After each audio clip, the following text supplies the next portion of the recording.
Check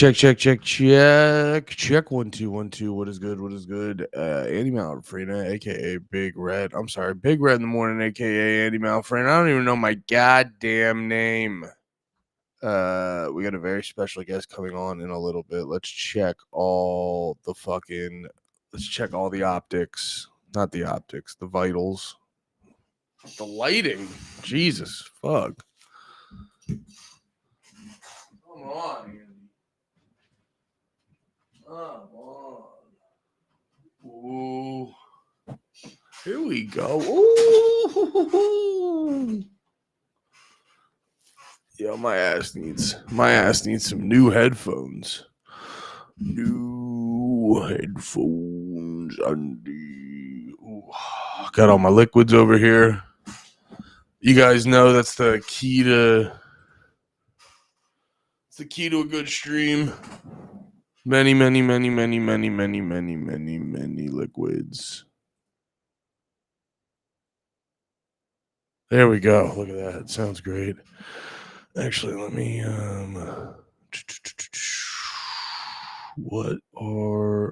no, this is not made for kids. What's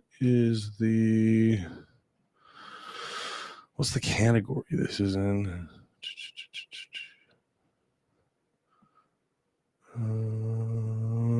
Category is it in? Fuck it, dude. We're the news. Fuck it. Big Red in the morning is official news. Didn't do it. Yes. That's the misinformation. Or who knows? Maybe he didn't do it. I don't know. You got Candace Owens over here. You got Candace Owens being like fucking Harvey Weinstein's actually the second coming of Jesus Christ. So who the fuck knows what the fuck anything is, dude? Who the fuck knows? All right, let's send Chris this fucking conversation invite. Oh, man. Everyone's rolling in. Hell yeah. Just a reminder, if you guys enjoy the goddamn show. Oh, look at that. Derek was cheering a bunch. I don't get damn, I feel bad. I don't get the Dunbar. What's up, baby? I don't get the Twitch updates because I'm streaming on this Restream app. Here we go.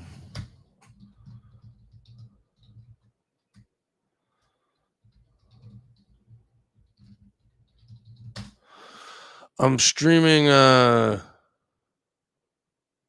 this Restream app, but it doesn't show me the notifications from Twitch, so I'll keep Twitch open over here just as a reminder. Where are we? We in talk shows and all this other shit. Hell yeah. I saw Chris just saw my message. We've got the YouTube open up. It's going to be a good fucking day. I've got way too many, like I said before, I've got way too many liquids over here. That's the key to podcasting, is your 3 liquid spread. Everyone knows that. Everyone knows there's the 3 liquid spread whenever you're podcasting. You get caffeine, hydration, and just whichever one makes you feel nice. That's the 3 liquid spread.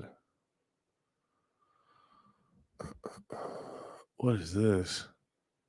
Hi, my friend just broke up with her ex and saw your profile. Oh, that is a fake message. A fake fucking message. Where's Christopher?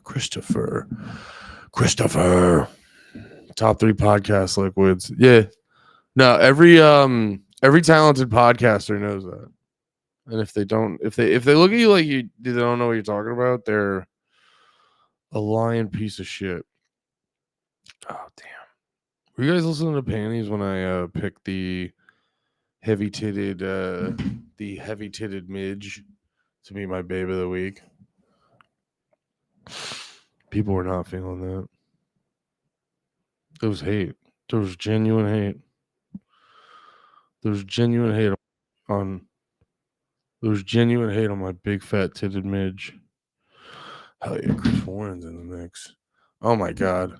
Ladies and gentlemen, the beautiful, the handsome, the I'm sure he's got a solid base. Chris Warren, what's up, brother? Thanks. If my dad talked to me like that once, I'd never have to do comedy. So I appreciate that. Well, that was actually my first question today was, "Hey, would you like a catch?" That could solve a lot of my problems, dude. I wouldn't need therapy anymore. Dude, I wanted to this is how warped my brain is. I wanted to catch, but also everything needs to be content. So like I spent hours the other day being like, how would you mic that up properly? And then like, all that. And then but then I'm like, but then you'd be too far away, so it wouldn't be. And I go, all right, Andy, let's just focus on doing things. Now I'm focused on doing these streams. I'm having a lot of fun. I'm having a lot more guests and stuff. And they asked specifically for the man, the myth, the legend, Chris Warren. So, Chris Warren, I'm so fucking happy you're here. I'm so fucking happy you took time out of your busy schedule to talk to little old me. What's good with you, man? How you been? I'm good. Thanks for having me, man. The world's been wild recently. So I've been having read news till 4 a.m. every night, which has been pretty good for my mental health. That's good to just beam that into your eyes right before you go to bed. Yeah, I can see it in your eyes. And I think both of us are in that same situation where I was like, dude, I was literally laying on the couch last night reading Legacy of Ashes, the book about the CIA on my phone. And I'm literally doing this. Like, and then I'm like, what am I doing? Go to bed, dumbass. I like us to take a moment of silence, though, because there is a serious issue going on in the world. Moment of silence for the falsely accused Jeffrey Epstein. Everybody, because we all dogpiled. I was a victim of this misinformation campaign as well. I said he was a piece of shit, and it turns out the FBI came out and said there was no evidence. So obviously he was an innocent man, and that's pretty fucked up. Yeah, and no, that makes sense because logistically, I've had a lot of friends who've raped over 1,000 children, and only the only people ever involved are him and his chick. They're the only two people. The only one to keep it in the family. You gotta have a small circle when you're doing stuff like that. Yeah, exactly. Because literally I was talking about it on the one stream earlier this week. In the release, they were like, yeah, no. He raped like thousands of them. But, it was just them two. It was no one else. Just for the love of the game, dude. Yeah, it was just He's just doing it because, if you're good at something, you do it for free. That's what they always say. Yeah, and then, he's just who's the dude with Victoria's Secret? I always forget his name, but he's just became his money manager very quickly with like very little experience just for other reasons and all this other shit. Yeah, dude, I've been talking I'm so glad you brought that up. I've been talking about Epstein all fucking week, and I was actually I watched this clip. Danny P. Danny, I always say his last name wrong. New York comic Danny Palashuk. He's on the Boys Cast. Does a lot of really funny sketches, and he was doing his stream the other night called Low Value Mail, and he had this whole long thing about it made me laugh so hard because he just hits this line where he's talking about I felt like he hit his breaking point a little bit on conspiracies where you're like, what does it take to get anything over the finish line? You know what I mean? Like, I get it. There's going to be a lot of these we'll never know and all this, and all the people are going to still do their bad stuff. But like when it comes to the Epstein files, and that one's so fucking obvious. And you got the president on TV being like, are you guys still talking about that? Dude, he's fucking gaslighting us like a dude who cheated on his chick. He's like, what are you talking about? Dude, you already said we were over it. We're moving on in the relationship. It's actually, you're weaponizing my guilt. That was over a week ago. You're being manipulative. Yeah, and I actually resent Trump more for that. I go, don't treat me like a fat woman, Trump. Don't treat me like a dumb fat woman who's been mesmerized by your dick game. No, I am a fat man, Trump, and I will be not tricked in these simplistic ways. Dude, I do also love all the I don't know if they're influencers or whatever they are, the people that got the list and all the files and shit like 4 months ago and were like, Yeah. I've gone through the 1,000 hours of video. I've read all the documents. Like this is gonna be crazy when it comes out. Now all of them are like, oh yeah, no, it never happened. Actually, I was lying. Never mind. Well, you know what the funniest part to me was? I brought this up earlier in the week, but like the there's this really interesting there's this really interesting like recharacterization that they do with how they frame things. So they'll be like there's no client list. There's no Epstein client list, which I actually think going on TV, like if you work for the government, you say we didn't find any Epstein client list. You're actually probably technically not lying. It's like, oh, we know everyone he fucking worked with, but we didn't find a specific list where he Yeah, there was wasn't like, an Excel spreadsheet yeah, with where appointment dates and yeah, where, charges. where Clinton got invoiced for like fucking 3 babies a week. You know what I mean? It's like there's not, yeah, there's no specific fucking list that he's gonna keep. So I think they do a lot of stuff like that as a workaround. But it's like that's the funny part, especially too with all the fucking with the binders, with the binders that all the influencers were so cockily fucking waving at and everything. It's like, dude, I remember we did this podcast with we did Panties in the Mouth. We did a podcast. We interviewed a porn star lady. I don't want to blow up her spot because she was a nice lady. But after the interview, she's just like, dude, we're just chilling, and she just randomly is like, do you guys want to see Epstein's flight logs? We just go, what? And dude, this was like pre-pandemic and everything. I think he had like just killed himself or something like that. And he's like, do you want to see Epstein's so? And I'm like, wait. And I looked at that. I remember looking at other stuff. It's like, you can just look that stuff up. Like Nick Bryant released his black book. Like that stuff's just fucking out there. But they go on TV and they're like, they just frame it a certain type of way that the casual just be like, I guess they don't fucking got it. Maybe next time. Well, it's just a big misunderstanding. I'm just glad as a nation we can move away from these dangerous conspiracy theories and move on with their life. That's why personally, I got so burnt out on conspiracy theories since like, middle school, being online, look at all this shit. Yeah. It's like now I'm pro deep state. I'm pro CIA. I'm an old school neocon. I think whatever the CIA is doing is like the ends justify the means, keep that oil flowing, keep the waterways Navy controlled. It's so much simpler life to just be like whatever the uniparty is doing is probably in my best interest. Dude, you know what I realized for myself? I'm not like pro deep state or anything like that, but I do get jealous of the missions they get to go on. Because I was watching the guy who, what was the company? Not BlackRock, Blackwater, and then they're the best, dude. I love them, dude. I was you know how like Sean Ryan will get a guy on his podcast and he'll just be like, all right, tell me about how you killed 40 children, and he'll just be like telling you it with a big smile on his face. And I'm watching that dude who like ran Blackwater and just him explaining it, and I'm like, oh, I think this is why I think this is part of the reason you're into the CIA, as part of you want to be the guy in the button-down shirt destabilizing a Middle Eastern country.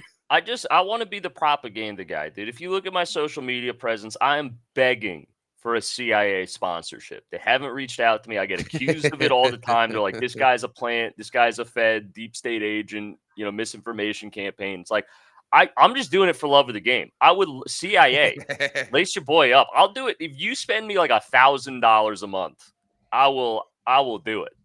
I don't even really have to change my content. I'll just keep going, dude. But dude, that guy, the guy you're talking about, I think his name's Eric Prince, the guy, founder of Blackwater. He's so interesting because he did Blackwater for years. Yeah. He's ex-special forces, did Blackwater for years, made tons of money. They got into, I forget what it is, something square in Iraq where civilians were killed by Blackwater group. Which actually, to be fair, if you look into the case, they were kind of railroaded. They followed the rules of engagement pretty strictly. It was kind of just a clusterfuck that went awry. Like I don't think there was any evil intention on the side of the Blackwater guys. It looks like they got scared and panicked. And he then sold it off. So Blackwater still exists. It's called something else, like Umbrella Group or something like cartoonish, Resident Evil sounding like that. And then he went on to run his own smaller group, which I don't remember the name of. It's like Sand something. and he did training missions in Somalia to teach the Somalian government how to fight pirates, and then he did a bunch of private security gigs in like Dubai and the UAE and all those places. And now he just got hired like 6 months ago by the Haitian government to come in and like put an end to the gang war. So he's putting together like a team of the Expendables in real life, like a bunch of ex-Spetsnaz and Yeah. SAS guys and Navy SEALs and Army Rangers. He's putting together a team of like 100 guys that are all special forces with the best equipment, and he's about to go into Haiti to fight like the gang lord barbecue who's taking over the country. And that's going to be the coolest shit ever. I want the movie of that. That's going to be so cool. Dude, those dudes better be GoPro'd up like how I saw people get murdered in fucking Ukraine. You know, like Ukraine. That's when I realized. I was like, oh, so everyone's just GoPro'd up in Ukraine. Hopefully, when he's rolling in trying to take down barbecue, I can fucking watch that because that just sounds so fucking like if I can keep it I'm gonna be a little bit of a neocon with you today, Chris. Hell yeah, dude, we're if I winning can, them over. no, I'm just being a gecko today, dude. I'm just fucking trying on the skin just for today. No, it just sounds so fucking sick. Just you're like rolling in, you're training a bunch of people. We're gonna try to take over this because it's like, you know what it is like. Our country, America, is so captured by like corporations and all this shit. You're being advertised to when you don't even think you're being advertised to and shit like that. Like I'll pause, I'll be streaming something and I'll pause the show and then the show will be like, "Do you want to watch another show?" It's like to that point you can't get away from it. Everything's so there's so many rules for your life, and just to see that guy, he gets to live outside of all of it. That's what I'm jealous of. I don't necessarily want to go like, I mean, maybe I could overthrow a government or two, but that's not like my main concern. I would just like to live outside of that and have my own rules. Dude, it's just that's truly free. Just showing up in a cabin as Sylvester Stallone to find like Vin Diesel chopping wood, and it's like, I'm getting the crew back together. We got one more mission. He's like, I'm out of the game. He's like, this one pays $30 million. And he's like, Fuck. All right, one last mission. And then you and your boys roll into Haiti. And that's also got to be like a cakewalk for them because these guys are used to fighting like jihad insurgents and like taking out like, deep state, Russia's deep state equivalent to like rebalance the power in Central Africa, like fighting like hardened guys. Yeah. These guys are rolling up to a bunch of dudes in Haiti who are just like a Haitian dude that was poor that had to get involved in the gang life to feed his family.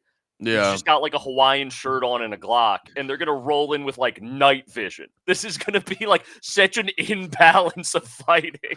Oh yeah, that's the part that it's yeah, it's like the KD is gonna be like 100-1. It's gonna be crazy. Well, no, it's like if you played a soccer match against a bunch of third graders, but you also came in with sniper rifles. Yeah, like it's got, like that. You literally the Messi, the Ronaldo of like fucked up combat situations, like 100 successful missions ran, and they're about to go up against the guy who like made his own gun in his backyard.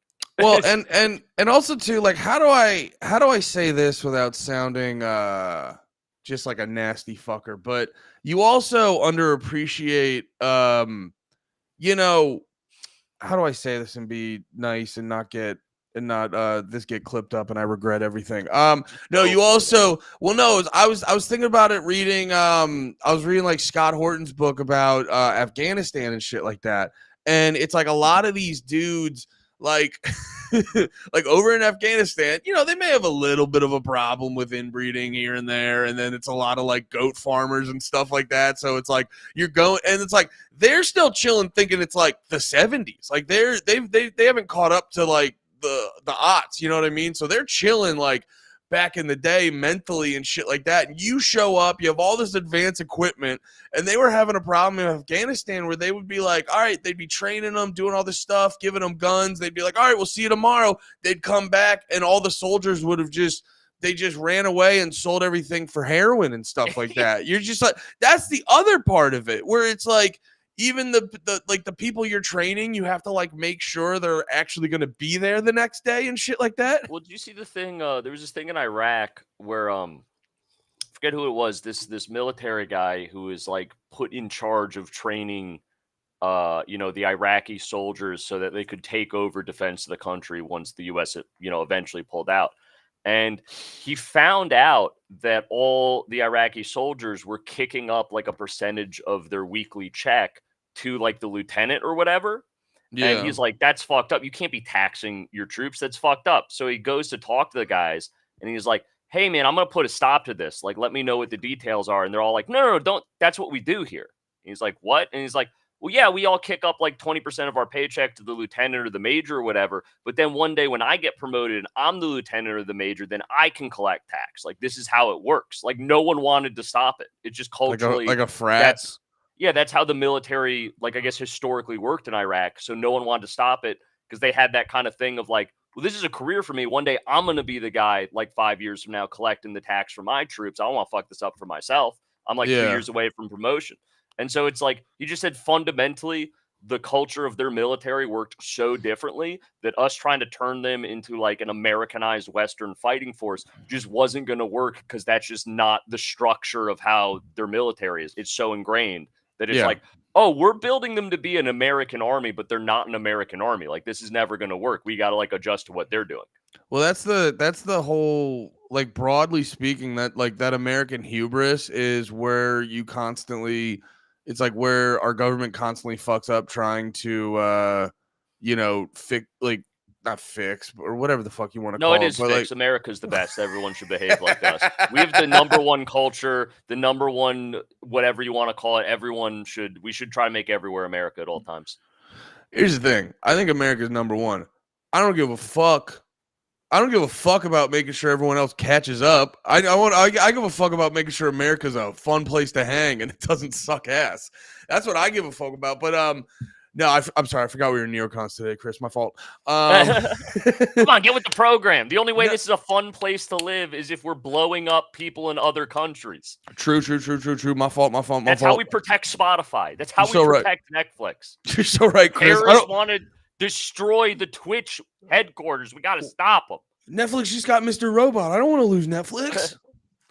Oh, by the way, sidebar on that. I just started watching Mr. Robot. That's why I made the joke. The show's very good. It's very well written, but there are small moments where it's the dumbest show in the fucking world. Because literally, a show about an autistic guy that's literally about like my cousin John. That's not like yeah, it's about a guy who like quietly does the end of Fight Club on his own. And he but no, he works for this company. The company he works for, the logo is just lazily like it's basic. Well, actually, you ever see Tim Dillon's fake business logo?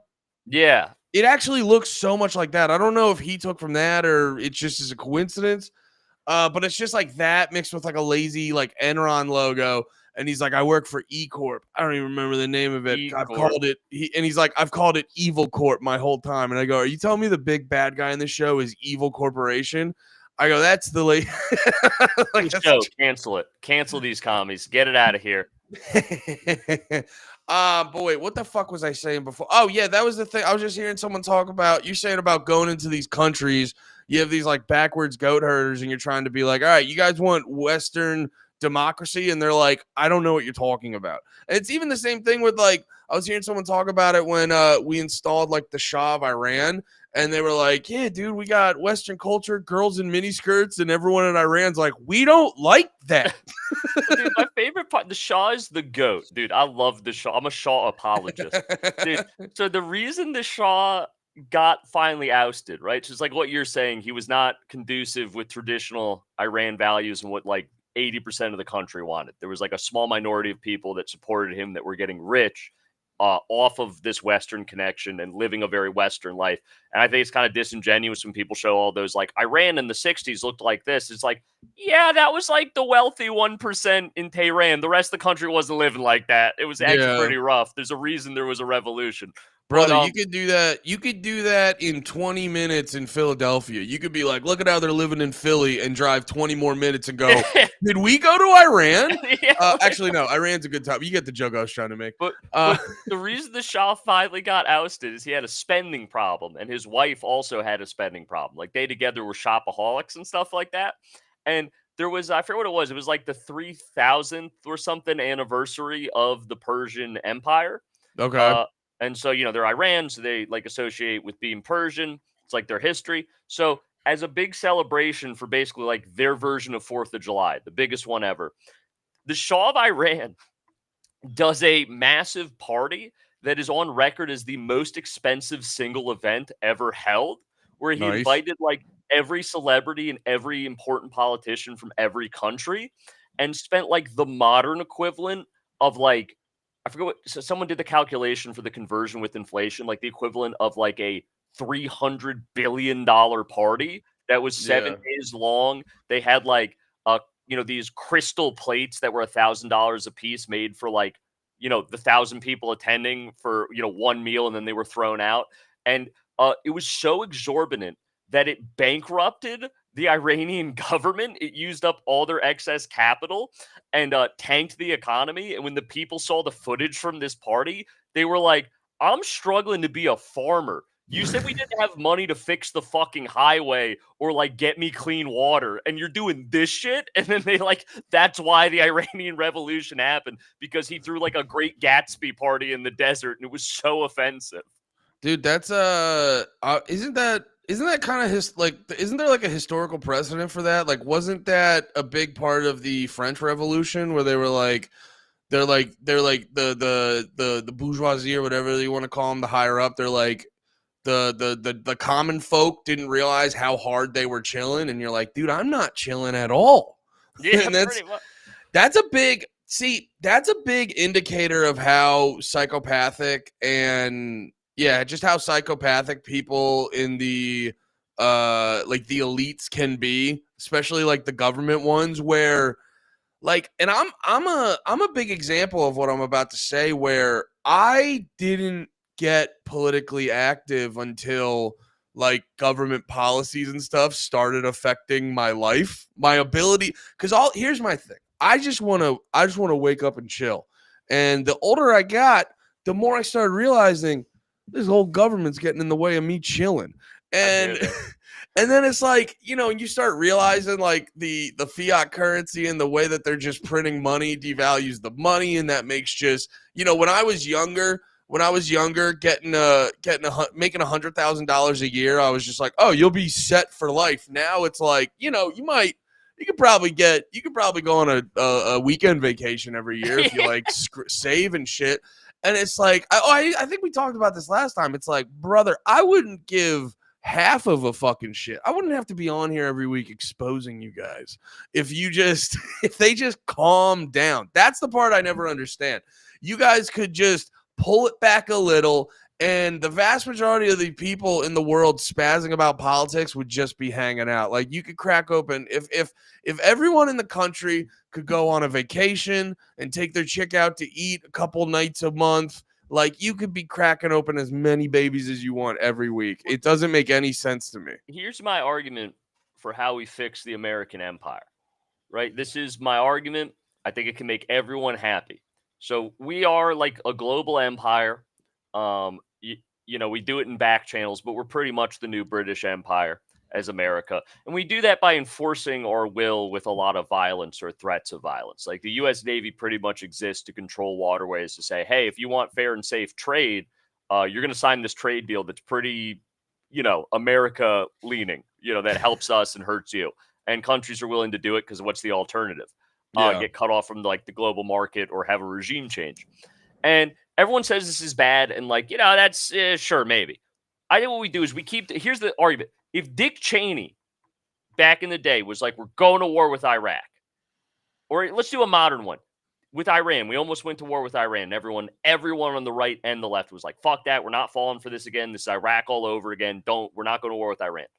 But if Cheney was brought back in, Trump brought in the big dog. He bought Cheney out of retirement. Cheney goes, we're going to war with Iran. Everyone's like, no, we don't want to go to war with Iran. He's like, hold it. We're just going there to steal all their oil. And everyone's like, what the fuck? No. And he's like, hold on. Listen, we're going to steal all the oil from Iran. We're going to go to war with Iran, steal all their oil. But we're going to take 40% of the profits of that oil, and we're going to give everyone free health care and cut the tax rate across the board by 30%. Yeah. I think everyone would be like, military industrial complex, actually pretty cool. We need a profit sharing system for Yeah. our conquest. It can't just go to the 1%. They can still have the other 60%. You know, they did the hard work. They overthrew the regime, did all that. But like give the other 40% to the people. You know, get me some healthcare, get me some you know, some reimbursement. That's the real truth of the situation is people want you like people just want the government to make sure everything's comfy and they don't want to have to figure out how the sausage is made. You know what I mean? Like that's why Twitter's such a bitch to them. They're like, you know, everyone was like, yeah, we know they do some stuff, but then you see the inside of a Palestinian kid's head, and you're like, all right, guys, well, you gotta fuck. Well, I guess that's Israel, but we gave them the bomb. So, but either way, it's like, you know, they see that kind of stuff, and that's what's really fucking up the American paradigm is everyone's like, we need to stop seeing how the sausage is made every goddamn day. The internet ruined it, dude. Yeah. I don't know, man. But here's the other thing with everyone talking about, you know, they want to have more wealth redistribution and equalize things. And I think in principle, that's like a well-intentioned, good-spirited thing to want. But Americans need to realize that there's some like we are the 1%. Like that's what Americans don't realize. We're like, of the world. It's like, guys, I know you hate the billionaires. I get that. I'm with you on that one. But you realize on a global scale, like we're all the billionaires. There's some crazy statistic that if you make over $30,000 a year, which I think the average, if you take out the top 1,000 earners in America, the average salary per person is about $34,000 a year. You're in the top 5% of earners in the world. And if you make over $50,000 a year, which is like just like a regular decent office job, you're in the 1% of global earners. You are the 1% of the wealthiest people on the planet. And I think Americans are very uncomfortable with that fact because we want wealth redistribution over here, you know? Yeah. But then if you go global, it's like, oh, wait, I got to give my money to some guy in Sri Lanka. I don't love that. And it's like you said, you wanted wealth redistribution. You are the 1%. You got to come on, pay your dues. No, I remember hearing that argument when the 1% shit was like a popular catchphrase. And they're like, you want to do this? You know what? That's where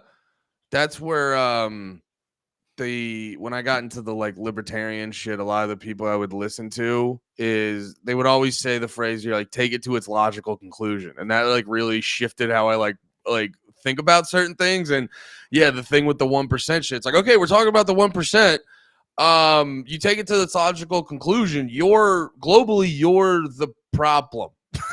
Yeah, well, because there's something. Someone did the math, and whatever I say, it's going to be wrong because I read this a while ago and I'm bad with numbers.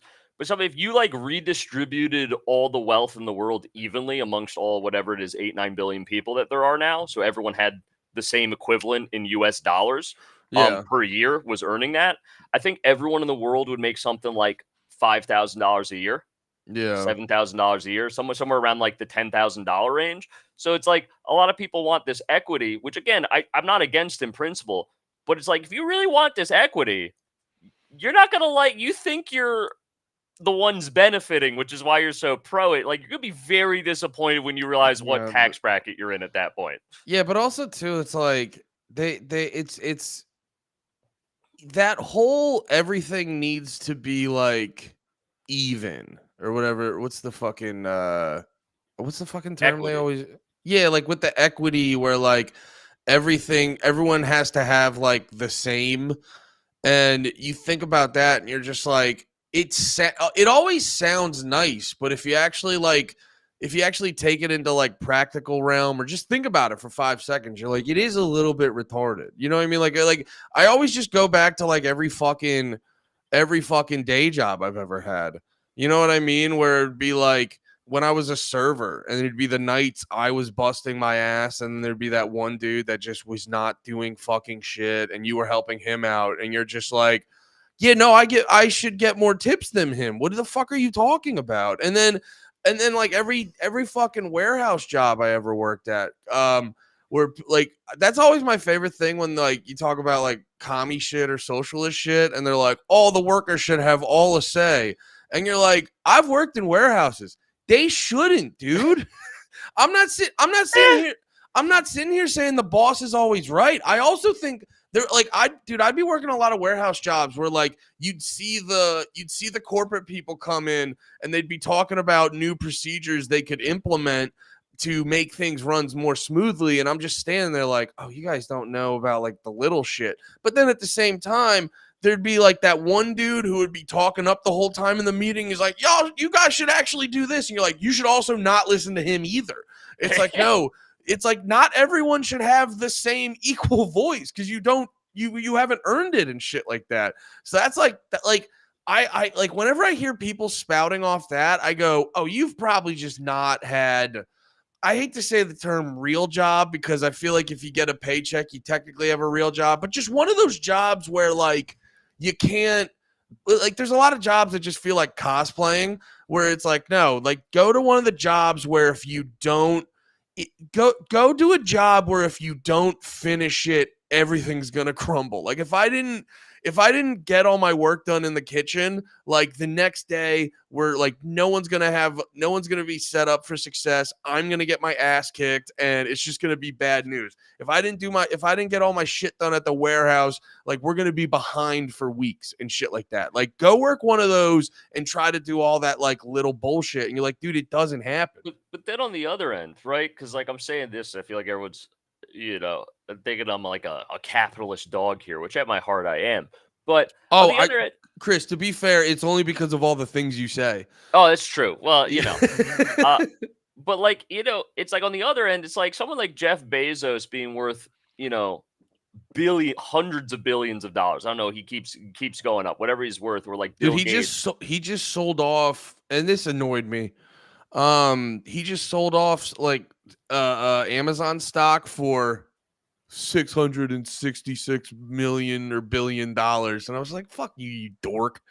Like, It's like the fact that he can do shit like that and has hundreds of yeah, billions of dollars, and he's paying his workers minimum wage, and like they have scheduled like one bathroom break a shift, and they're working in warehouses without AC, and he's trying to replace their jobs with robots. It's like then the socialists start making sense to me. I'm like, well, that's also fucked up. You can't be doing that. You gotta like, come on, you gotta at least bump them up a little bit, like an extra 10 grand a year, and get them some AC, some health benefits. This is ridiculous. You have $300 billion. Like, come on. No, that's why I always like I talk about it a lot of times with whenever I see like unions on TV and shit like that.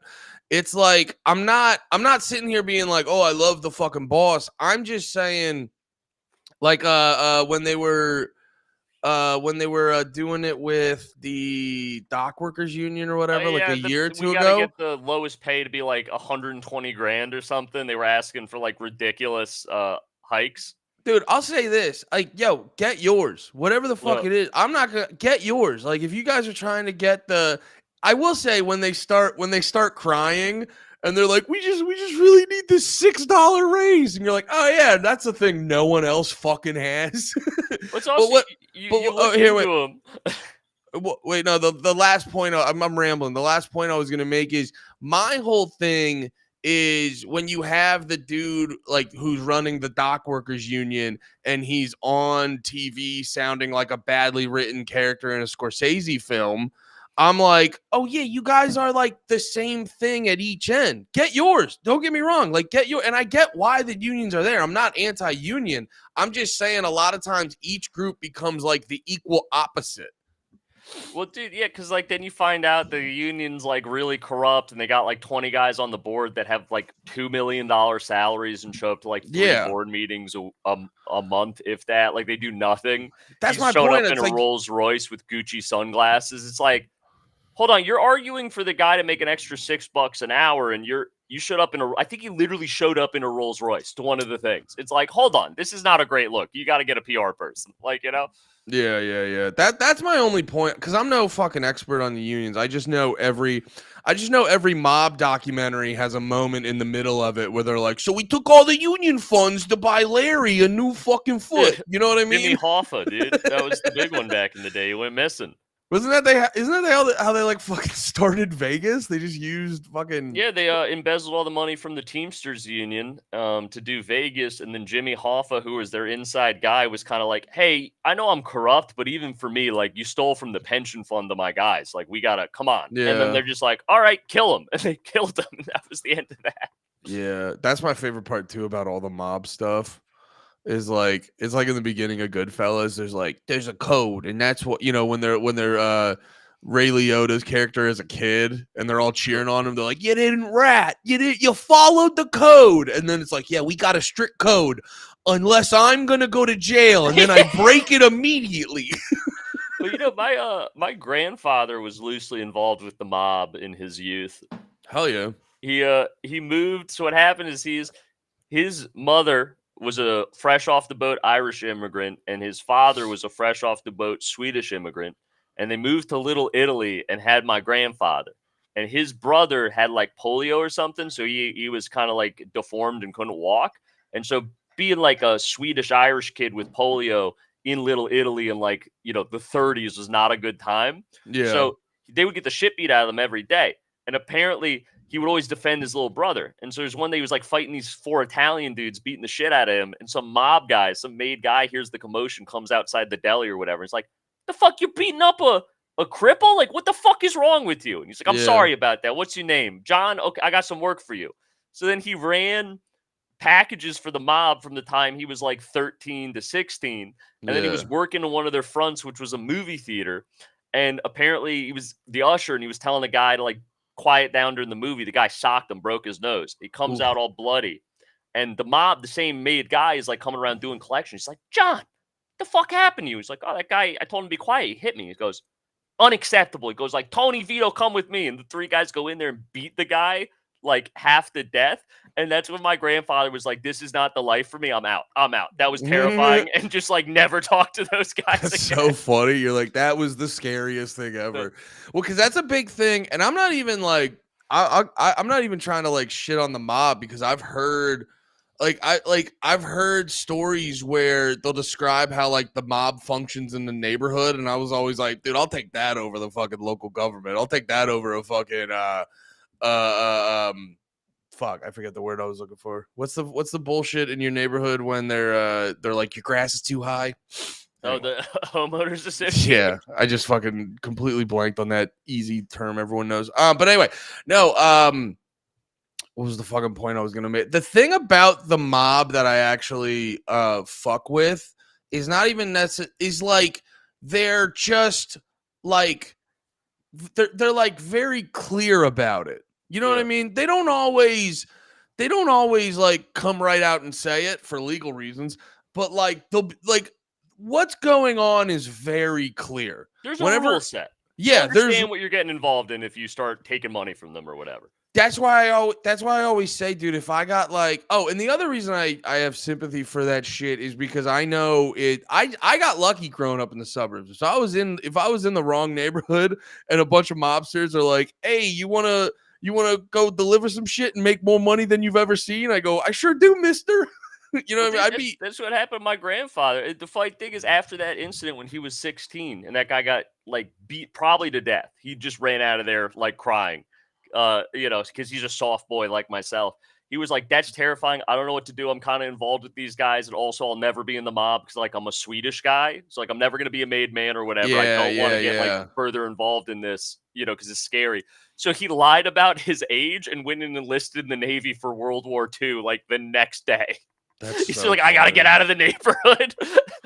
I definitely just witnessed a murder. I gotta get out of here.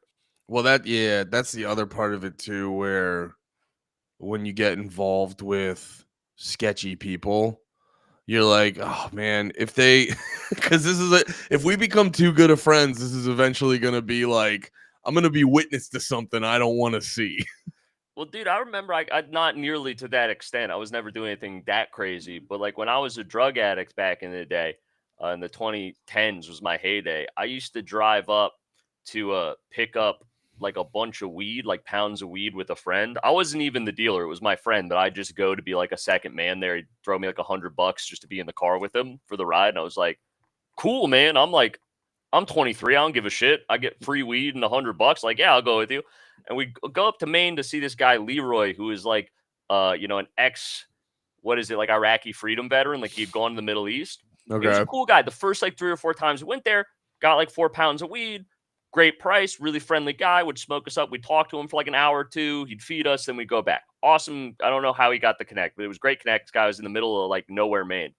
And then like the 5th or 6th time we went up there, we get there and there's all these guns everywhere. And he's like showing us the guns, and we're like, oh, cool. Cause I'm like a 23-year-old kid. I don't know. I'm just playing with it. And he's like, yeah, man, you might want to wipe that down. And I'm like, why? And he's like, there's no serial numbers on that. I'm like, okay. It's just like got all these AKs and shit. He's like, it's fully automatic. You want to go shoot it? And we're like, nah, I think we're good.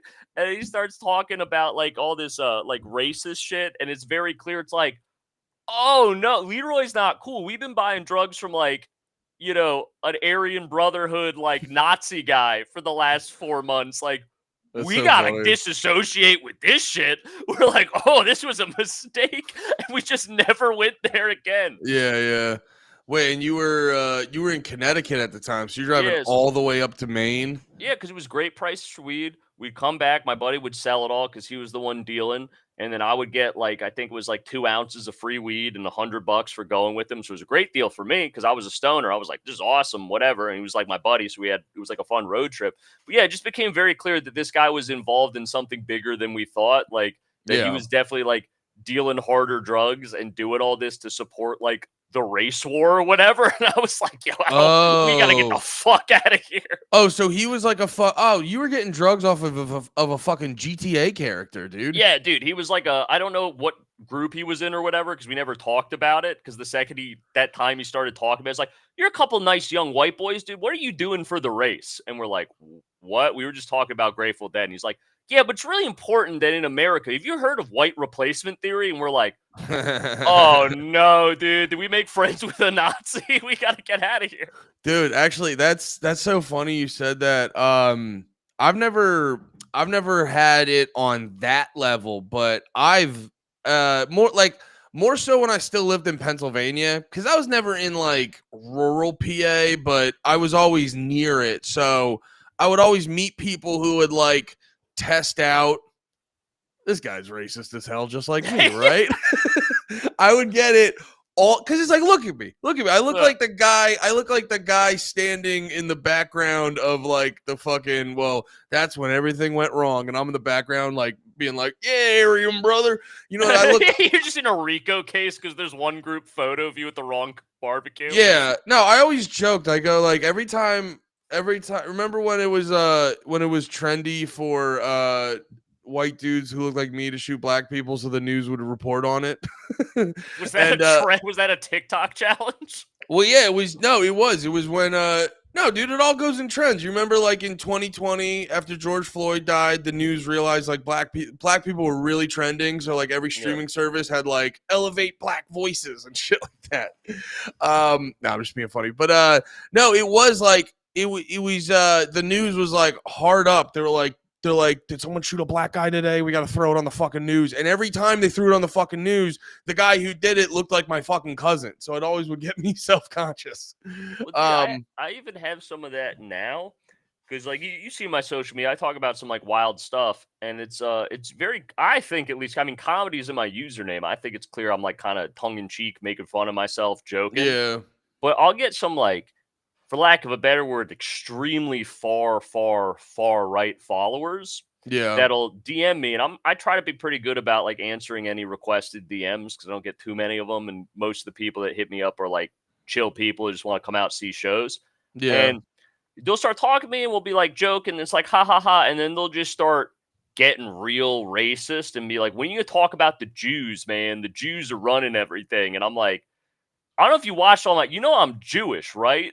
And it's like a huge betrayal. They're so heartbroken. Yeah. The debased red-pilled guy they were following online is actually a Jew, and they're like, "This is exactly what you people do." Yeah, and then they block me, and I'm like, I get the that's same. scary. Hopefully that guy never finds me.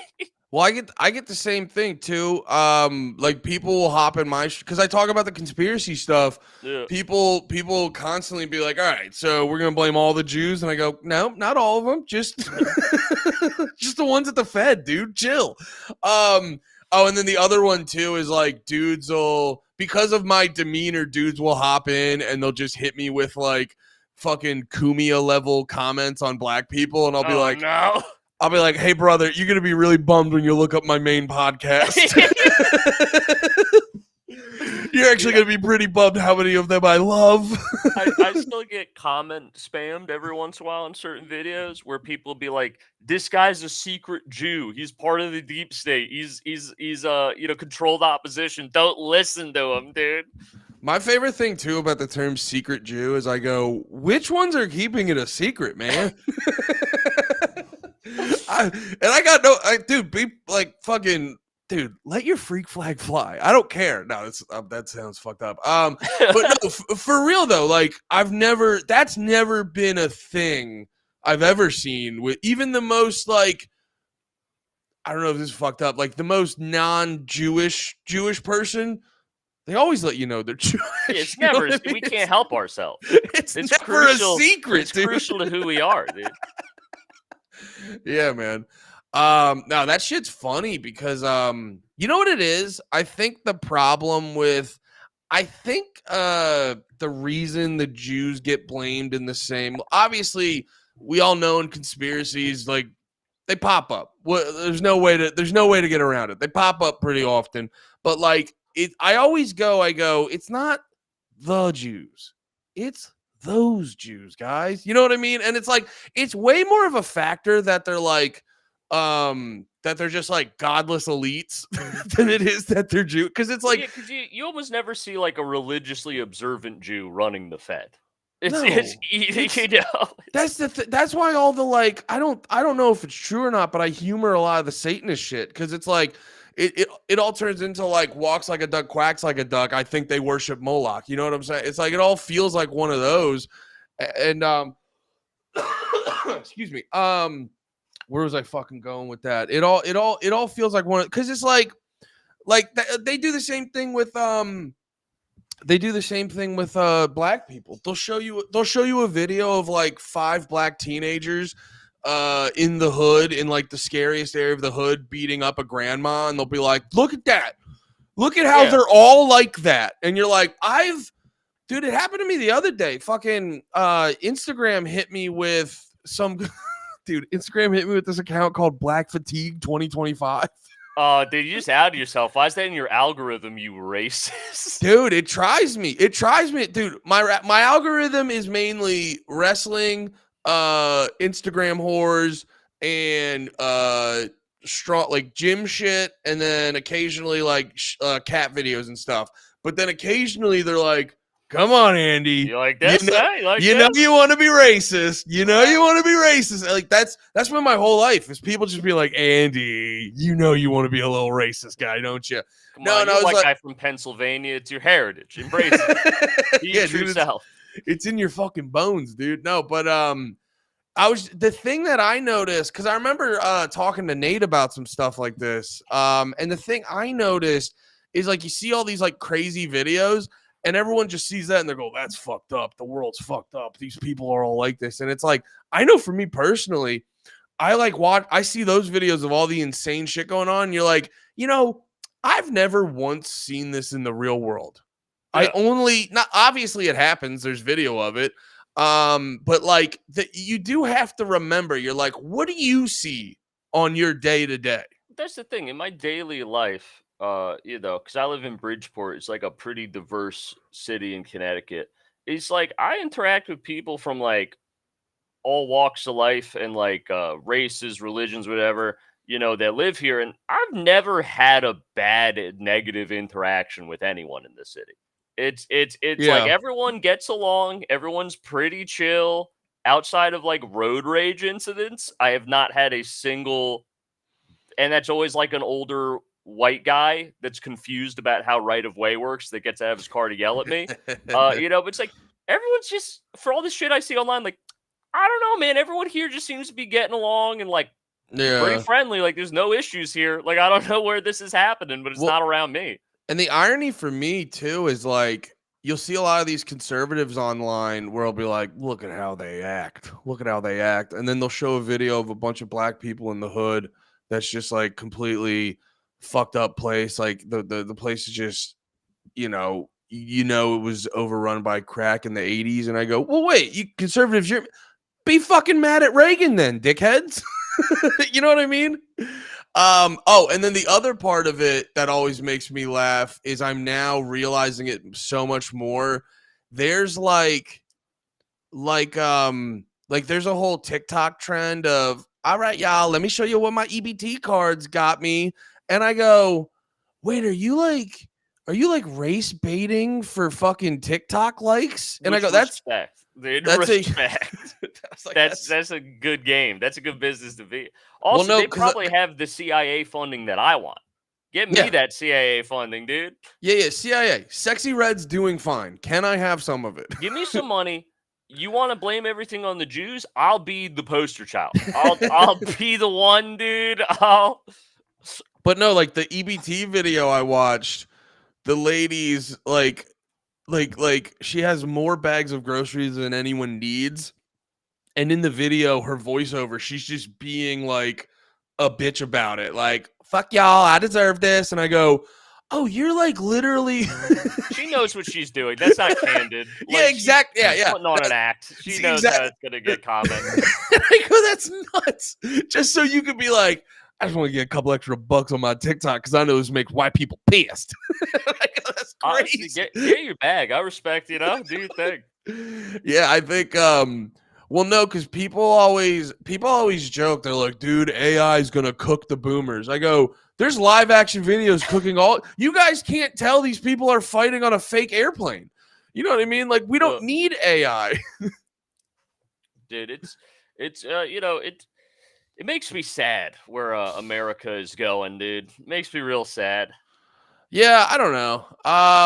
I think we hit a peak in the 90s. 90s was pretty good. Crime rates were down. Racism was basically gone. Great cost of living. Everyone was making money. It was, no war. We were chilling. And then, 9/11 kind of ruined everything.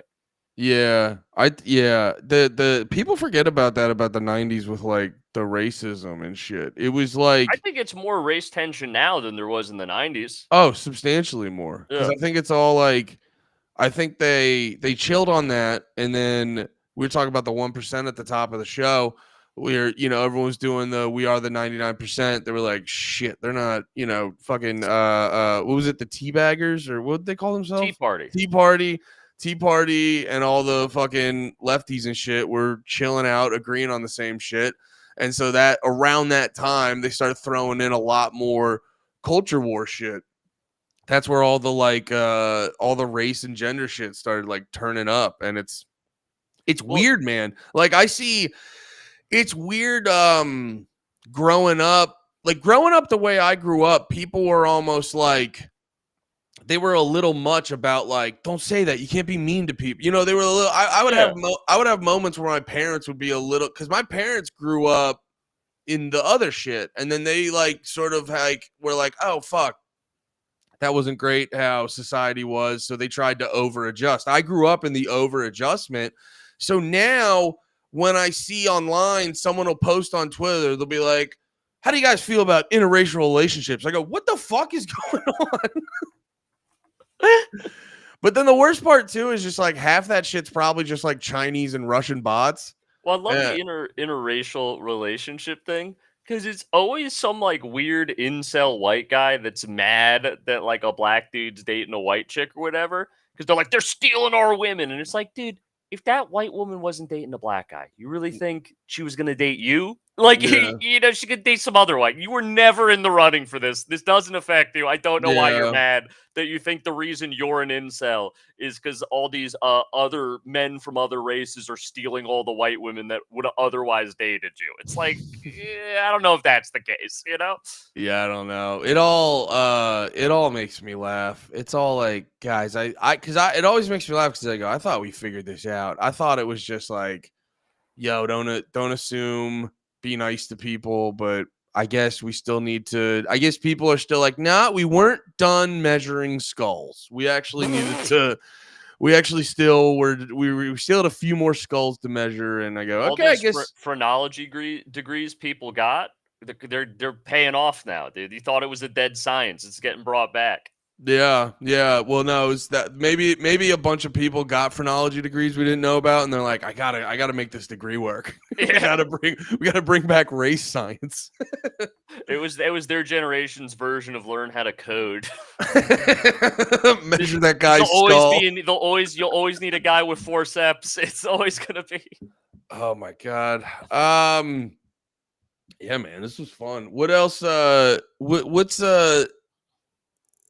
because Chris, if you guys don't know, he pumps out hilarious Instagram videos every day where he's breaking down a new fucking thing. But you always have like a story that I've never heard before, or people aren't really talking about, that you're always just like, yo, Andy, get this.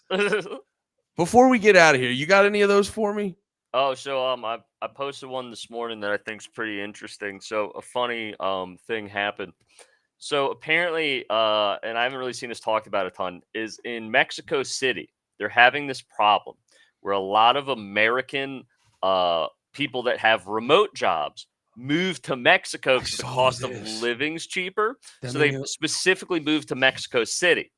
And they moved to all the trendy neighborhoods, like Mexico City's equivalent of like Williamsburg and stuff.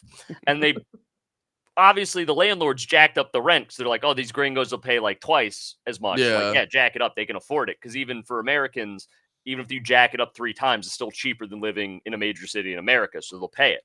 And it priced out all these like Mexican hipsters essentially from the cool neighborhoods in Mexico City and drove up the cost of living. So now they're protesting, saying that these American immigrants need to go home. They're a drain on our society. They're taking away jobs from Mexicans.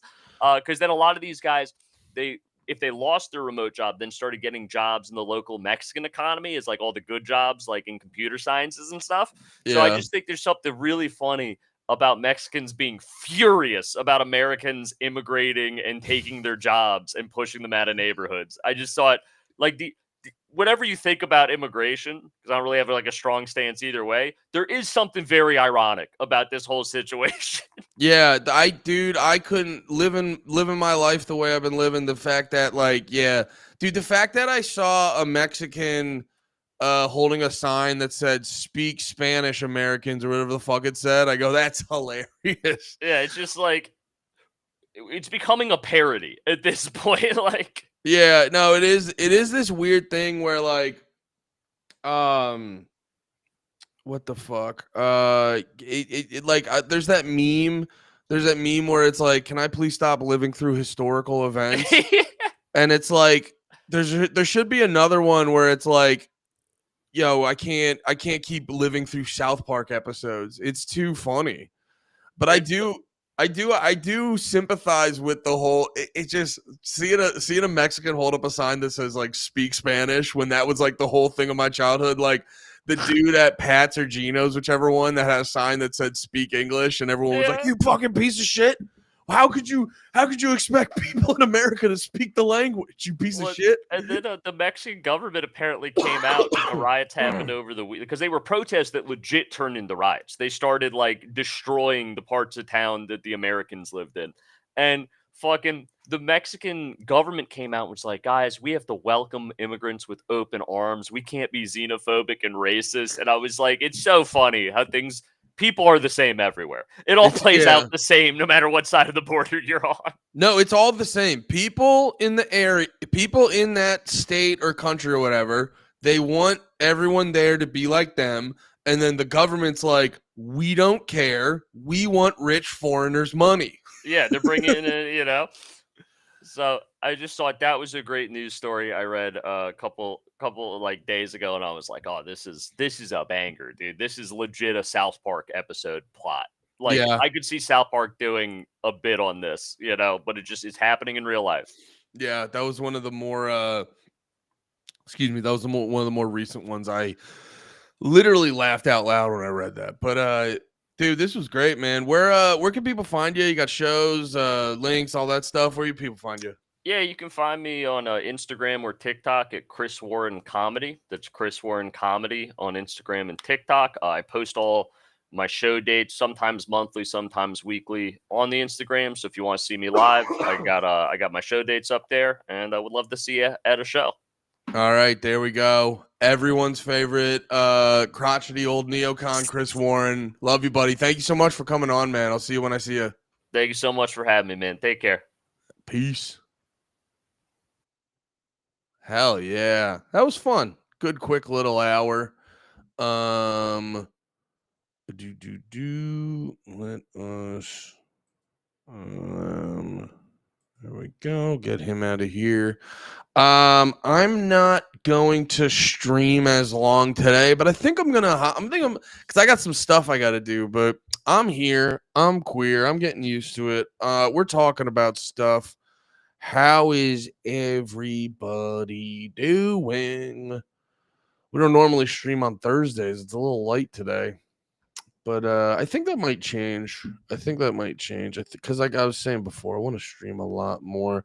What's the fucking shit today, though, guys? What are we getting into? What are we getting into? Let me switch this over. God, that's why I always like talking to people who know more shit than me. If I can put it in my boy was born this morning, getting into that. Yo, really? You had a son today? My boy was born this morning, getting into that. That's awesome, man. Wait, you're for real, right? That's so cool, dude. That's awesome. Having a kid? That's so fucking cool, dude. Congrats, brother. I'm really happy for you. Congrats. Wait, what? Gridiron's got Big Body Best in the video? That's crazy. I wonder if they're going to take me down if I play this. That's so fucking cool.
Wait, what the fuck?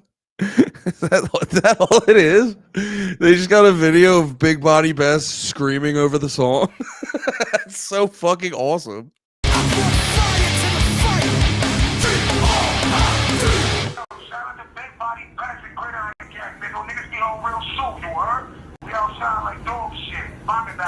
We were waiting for you to come home, beloved. I'm wearing all your sweatpants while you're gone. That's so stupid. That's so fucking stupid. And I mean that in the best way possible. It's like that kind of stuff makes me so happy. Shout out Gridiron. That's good stuff. That's good stuff. Hell yeah. Gridiron are the best. What do we got going on over here? Of the U.S. intelligence community, which is long held up and or not prosecuted, cases involving the exploitation of children, just to cover up, quote, sources and methods and intelligence. So here's some clips of me talking about this with Tucker Carlson. Let's take a listen. I listened to this yesterday. It's a very good interview. Check out. I like Sagar shit a lot. Big fan. You guys know. I mean, I've probably watched Breaking Points the most on here. If I were to excuse me. If I were to make a guess, I'm pretty sure I've probably watched Breaking Points the most on here.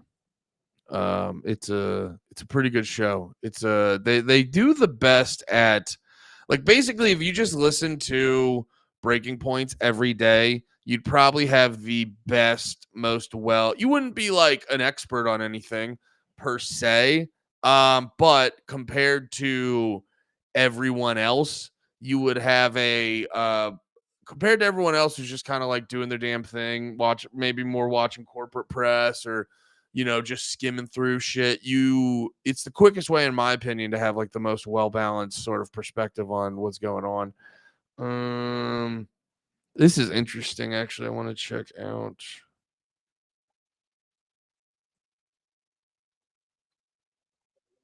But for our purposes, we're here to talk to Liz about the Epstein files, which she herself was involved in. Liz, Epstein file? Yeah, exactly. That's an important point here for Liz to join us. Liz, you were unwittingly part of this event, which got a lot of attention. We can put the photo up here on the screen, shall we? Where you were coming out of the White House with some other, Oh, look at that. They got the binders. She was one of the binder people. This is interesting. Okay.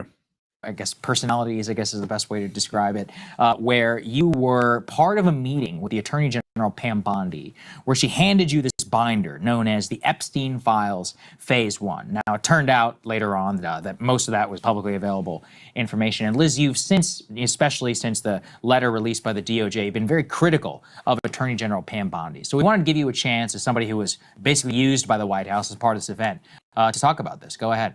Yeah, I think one of the most important things to establish is that day at the White House, late February, we were not invited there to meet with Pam Bondi. We were not invited there to be given those infamous white Epstein binders. We were actually invited as a really cool initiative on the part of the White House. They invited a bunch of new media personalities, conservative commentators, independent journalists there, and told us, listen, we're not going to reward the mainstream media anymore for their propagandizing, their lying, their smearing. We're going to start giving access to independent figures, which means we're going to give you access today to all of the top administration officials. So we actually spent the day meeting with most of the cabinet secretaries and a lot of the most powerful people in the West Wing, from the president, the vice president, and all of his staff. And it was really cool. Unfortunately, it got hijacked, which from a personal perspective is very annoying and frustrating. Also a political issue for President Trump that hasn't quite been put to bed yet. But when we did meet with Pam Bondi, it was about a 15-minute meeting. The Attorney General came in. She talked to us about some of the other initiatives that the DOJ is working on. And then towards the end of the meeting, she hands us these binders. And of course, the cover sheet of that binder says the most transparent administration in history. It says phase 1 of the Epstein files. Our first reaction, of course, was, oh my goodness, what is this? She very quickly clarified that the juicy stuff, the dirty stuff, wasn't in these binders. She said, when I got into office, I immediately requested the files. This is what I was given by the FBI, but 100 pages or however many pages that is, that can't be all of it. She's like, and I soon came. See, I mean, I'll have to look up how she posed with the binder, because it's like fair enough, but like her saying all this and then seeing, it was like the picture they had earlier. Like, dude, this picture of them with the binders, I'll try to pull it up. We can keep watching this. I'll try to pull it, but it's like that fucking look of like, we fucking got. Now, I guess, you know what? to be fair, I guess in that moment you don't fucking know, but it's still like, I don't know. People like, I think the biggest problem with a lot of political shit right now is the sort of like, I don't know. There's times where you really do give people too much benefit of the doubt, and like, I wish it wasn't. I try. It's weird because it's like I try to live my life like that, but I'm a normal person. I'm a normal human being who's, not always the best person, but I'm trying to be most times of the day. Most days I'm trying to be a good person. You know what I'm saying? And when it comes to a lot of these like political people, whether it's like government people or people in the government people in the government or political pundits, I don't know anything about this young lady. Breaking Points are bringing her on to talk, so I trust Breaking Points. So I trust that she's not a grifter type person. But you saw there was like the libs of TikTok lady, which I think I liked her stuff a lot for a while because when people weren't sure about all the like weird, goofy woke shit going on in schools, I thought the libs of TikTok was a pretty good thing. But then over time, after October 7th, her whole thing got fucking whatever. And but like, you've seen her. What wasn't there that screenshot where she was like being like, damn, Elon can get it, or it was like something weird. They're just being, her and Elon were being way horny on the timeline. I think it was them. I might be wrong who it was, but regardless, like, you see some of the people in the some of those influencers in that space, they're like, a lot of them are super grifters, or a lot of them are like mid grifter, or they're not grifters, but they're disingenuous and and all this other stuff. So it's like, I'll give, if you're just a human being in life, existing, being nice to me, I'll give you the benefit of the doubt all the time. I think that's a better way to live. When it's like a lot of this political shit, I don't know if people can be afforded that at all times. I could be wrong, and I'd love to be proven wrong on that, to be honest. But I don't know if people are necessarily afforded that all the time, because this isn't like, this isn't a thing you should just sort of be like fast and loose on. This is a thing like, if you're fucking, sitting here, and that's why it's like I accept any criticism I have, because I know how I approach this. It's like I try to talk about politics and stuff like that, but I also approach it like I'm just a big dumb idiot. So it's like, I accept people fucking not taking me seriously and shit like that. But if you're sort of approaching this as a much more serious person, you should sort of keep your shit tight, and we should do a better job at like holding people to much higher standards. I don't know anything about her, but she looks like she would bite your wiener off when you are sleeping. Quite possibly. And that's why I love her. To realize that blower, she said, called me and told me the SDNY was hiding other documents, truckloads of documents, the real dirty stuff. She told the real story is that the FBI is telling me, the FBI is lying to me. That's the story.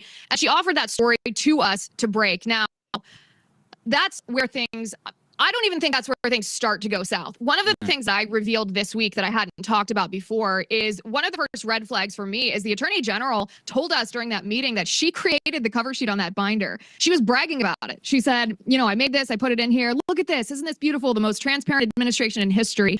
And at the time, I'm like, what are you talking about? Especially given the fact that it didn't contain any of the bombshells that people had come to expect from the idea of the Epstein files. Of course, we want this to be solved. We don't want someone who committed the crimes that he committed to get away with it. If there's government cover up, we need that to be exposed. It's why people have this visceral reaction to it.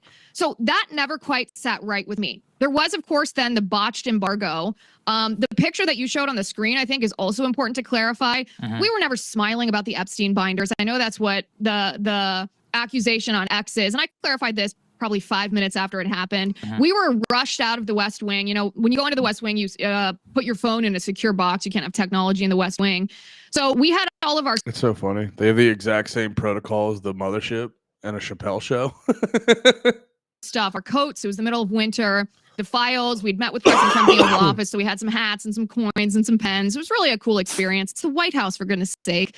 But the UK Prime Minister was set to join President Trump shortly, and our meeting ran long. He arrived early, so we were kind of rushed unceremoniously out the back door of the White House, and we unintentionally ran into a gaggle of mainstream media on the grass in the back, and you should have seen their faces, Sagar. They were so bitter that we were invited into the White House, that we were given access to these cabinet secretaries. Yeah. That's what we were smiling about. Yeah, we were taunting them, of course. They were bitter, and they deserve to be bitter. They lied and they propagandized. So we were also giddy because we had just been in the Oval Office. We had just taken a collective vote that President Trump had asked us of which painting he should hang, George Washington or Ronald Reagan. I mean, you can't help but feel a high after an experience like that, notwithstanding the grisly crimes of the Epstein binders. That was just in our arms with the rest of our stuff. Now, I understand the optics of it. And again, it frustrates and annoys me because I think some people, even on the right, allowed the mainstream media to define this story. They allowed the mainstream media to say, oh, look at these influencers smiling and dancing about these binders. Like, no, that's not what the story was. We were told we could post. I'll even, well, I don't know. I don't even, is this contradicting what I just said? I can't remember anything I say. I mean, it's not like I was making the joke earlier, like it's a funny picture where you guys are like smiling and then there's to find out like there's nothing in the binder. Like I'm not like, I don't even say that to like shit on them. It's just, well, it's just like, it's just funny. It like sucks ass that happened. Yeah, I don't, fuck, I'm trying to remember what I said on Ronald Reagan. This camera, by the way. There we go. Look at that. Oh, that's. Oh, nope.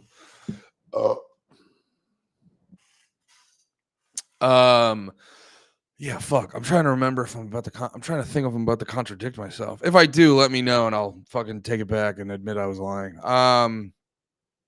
This lady annoys the absolute fuck out of me. Yeah, I can't tell. Like I said before.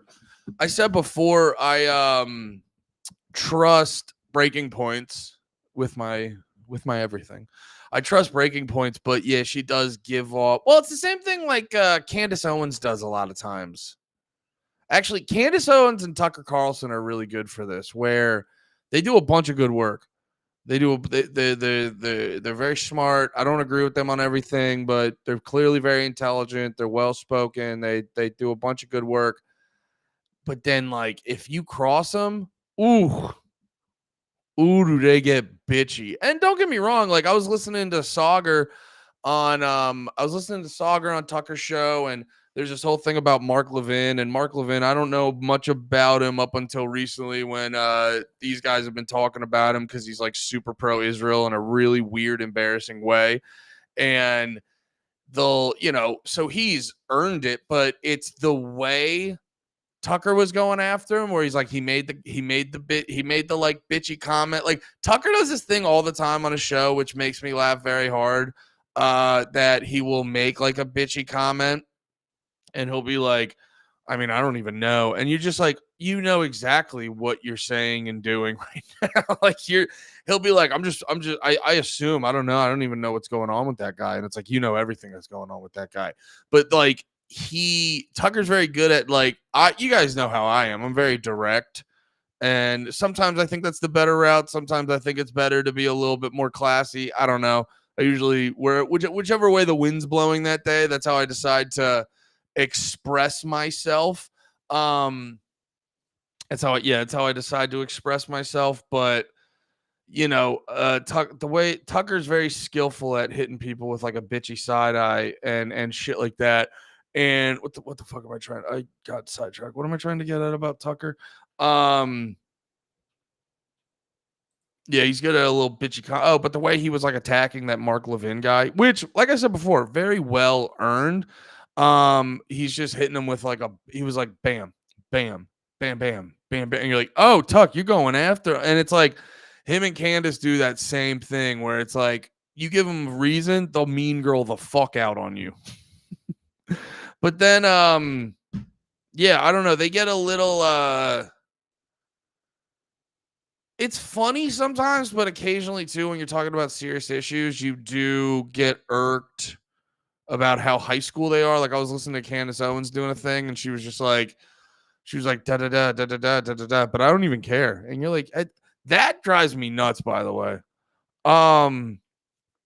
that drives me nuts. I don't even care. I don't even care. It's fun. Why is it like the thing where it's like, oh, you're mad, and I go, yeah, I am mad because you did a hurtful thing. You know what I mean? Like, why is that? Like, I don't know. Like, obviously, you want to keep your composure and this and that, but there gets a point, in my opinion, where it's like, just because you're yelling at someone, I say, you know, you guys know me. I'm a bit of I get a little loud from time to time, once in a while. Once in a while, I can get a little bit loud occasionally. So obviously I'm a little biased on people's interpretations of people's yelling and anger and stuff. Dude, it literally happened to me the other night. We were playing this fucking card game we play every week at the Creek, and my one I kind of feel bad because at the time I was like talking to him. I was like, what the fuck are you talking about? Because he was like, what? He's like, you trying to get big on me? He was like, kind of hit me. He was like, yo, if you're trying to fight, I'm trying to fight. And I'm like, I'm yelling at him like, I'm not trying to get big on you. What the fuck are you talking? It's like, yeah, no, I'm not trying to get big on you. I just have one volume and it's a 15, dude. This isn't me trying to get big. I'm just the loudest man in fucking Austin. But yeah, I've talked about that before. It is always like, oh, what is this? Biden debate memo? That's interesting. No, I have always yeah, whatever, yelling. What are you guys talking about? She reminds me of one of the guys we fuck girls. This lady annoys the absolute fuck out of me. She's right to feel this way. However, she's on TV essentially whining, why did they get it and we didn't? So this is the thing that irks me with a lot of these like political pundits, and no one wants to call them influencers, but a lot of these people who like, it's why I like dudes like Sagar and Dave a bunch, is they don't have all the extra little frills. Like obviously Sagar wears suits all the times, but he does that because he's like, that's professional and shit like that. But like they don't have all the extra frills. They have these conversations in a way where it's very clear that they're like, I care about the issues and shit like that. And then it's like, and once again, I don't know this Liz Wheeler. She seems like a nice lady. I'm not sort of analyzing her specifically, but there are a lot of these people, these little political pundit influencer types, who are also way more obsessed with the like newly formed social status that you get from these positions.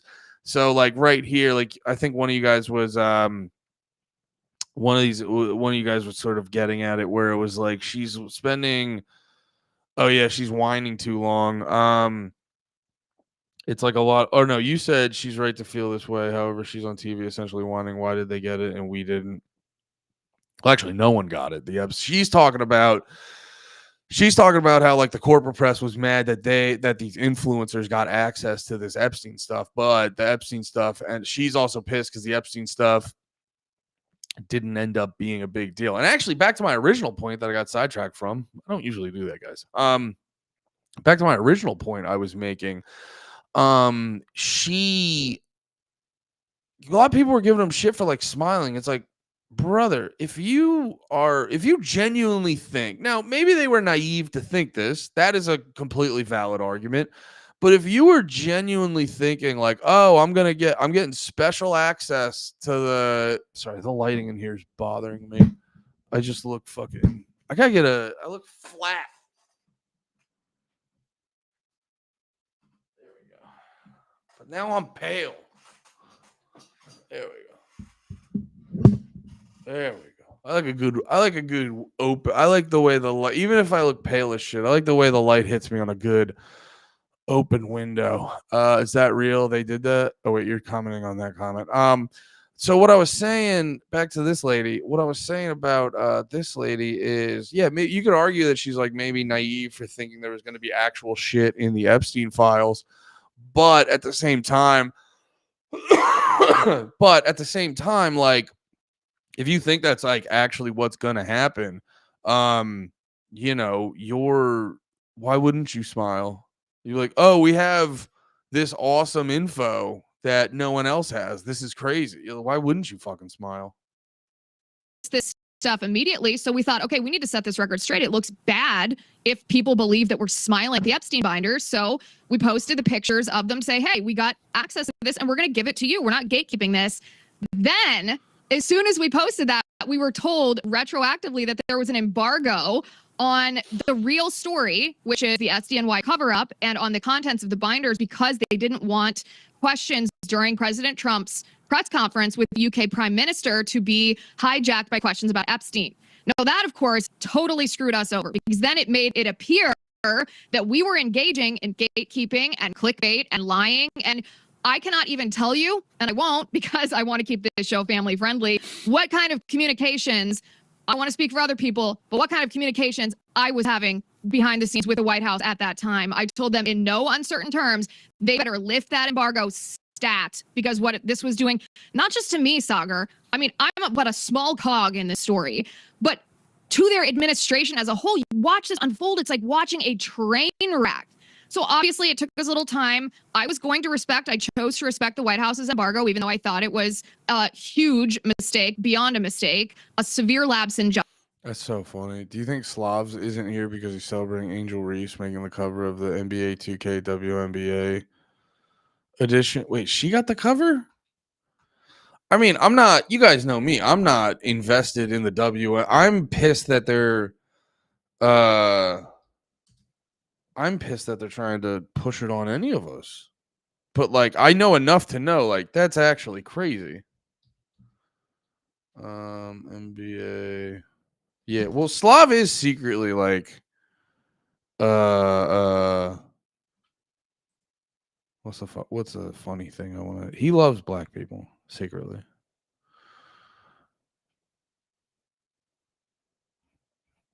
Oh no, wait. Fuck off. God damn it.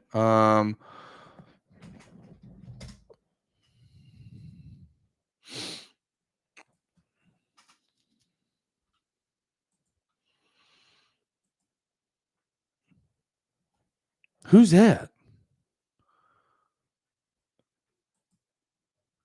Oh no, that's 24.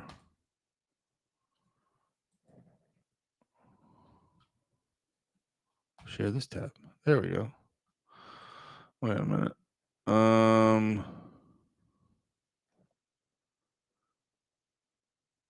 Damn, it's hailing outside.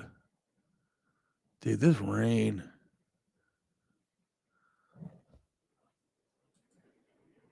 Oh my God. Yeah, you guys gotta see this shit.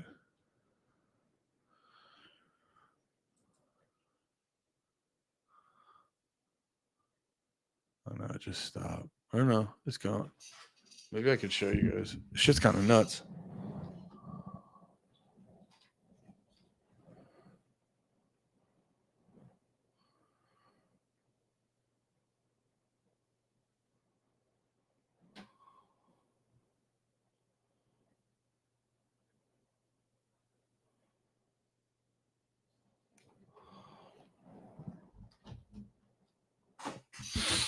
I didn't realize it hailed a bunch in fucking Texas. Yeah, I gotta be honest. Do not like the rain situation in Texas at all. Fuck, I got way too many tabs open. This is why I can't fucking focus. Excuse me. Let me throw this baby girl back up here. I'm gonna go piss real quick, actually. You guys can listen to baby girl talk for a quick minute.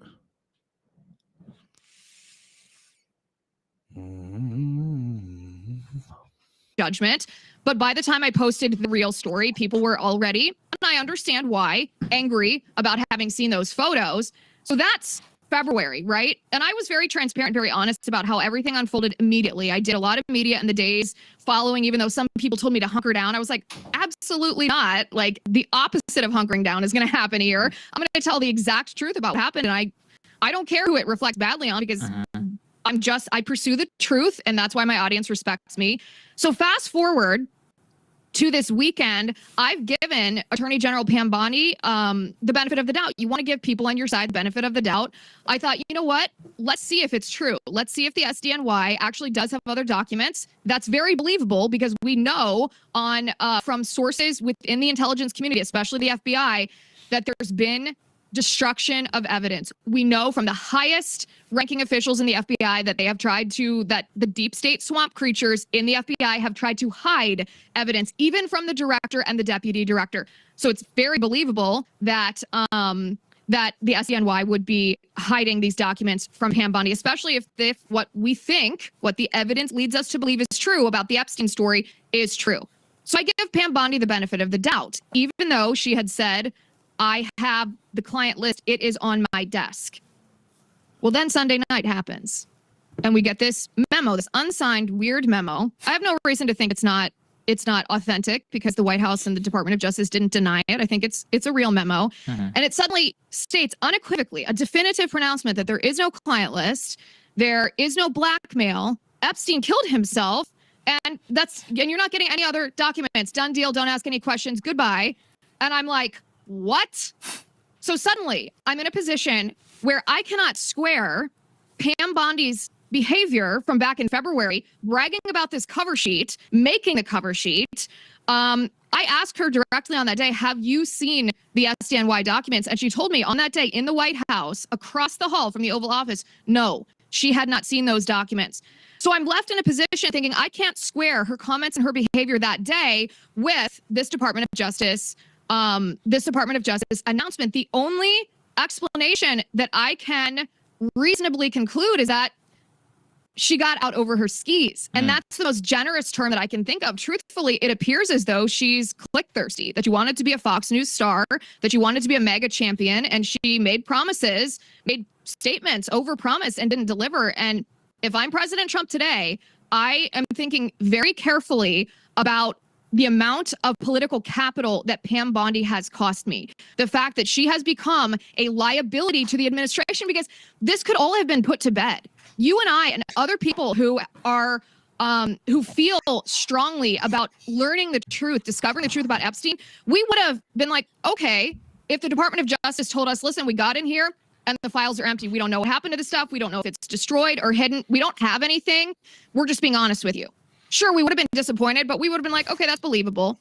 But to have these politicians, these government officials tell us, ignore the evidence before your eyes and instead believe us without evidence. So there's not a politician in the world, no matter how strong.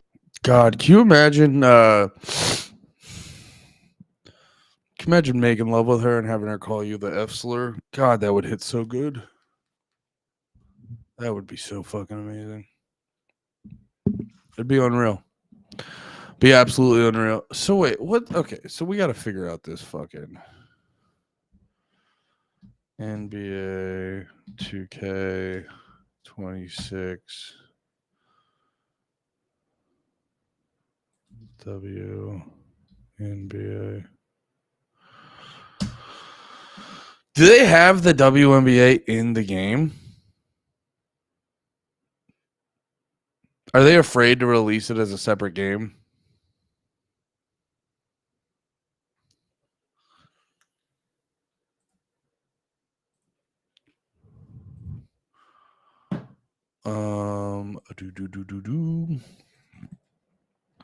NBA 2K26 WNBA cover. Yeah. Okay, here we go. Why is it not updating? I'm like clicking on the article and it's not like update. The fucking this screen thing's not updating to the article. It's weird. Okay. Jesus fucking Christ. You get rid of that with ad blocker? Is that what that is? NBA 2K26 reveals SGA, Angel Reese, and Carmelo Anthony covers and release. Date.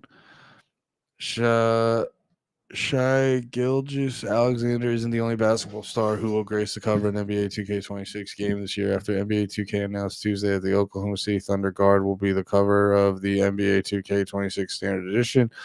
Revealed Wednesday that Chicago Sky forward Angel Reese will be on the cover of the NBA WNBA edition. What's more, legend Carmelo Anthony will be on the cover of the NBA 2K26 Superstar Edition.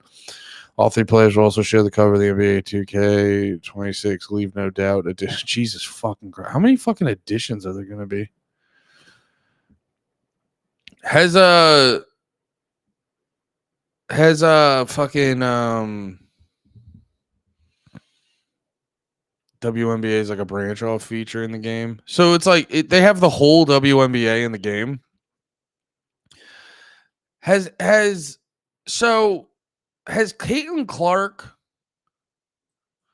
been on the cover before?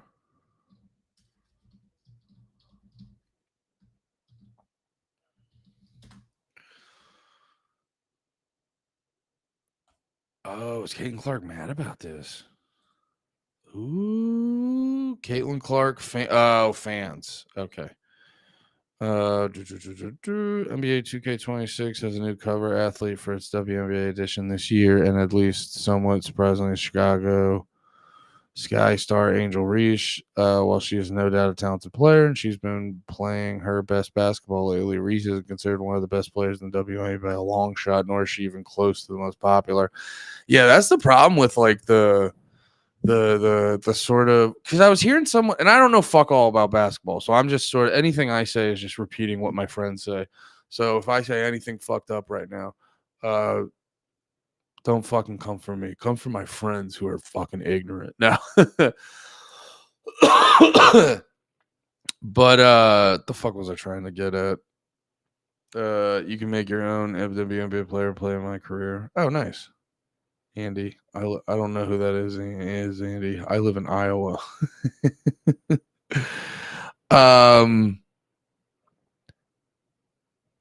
Well, okay. So here's the question I have.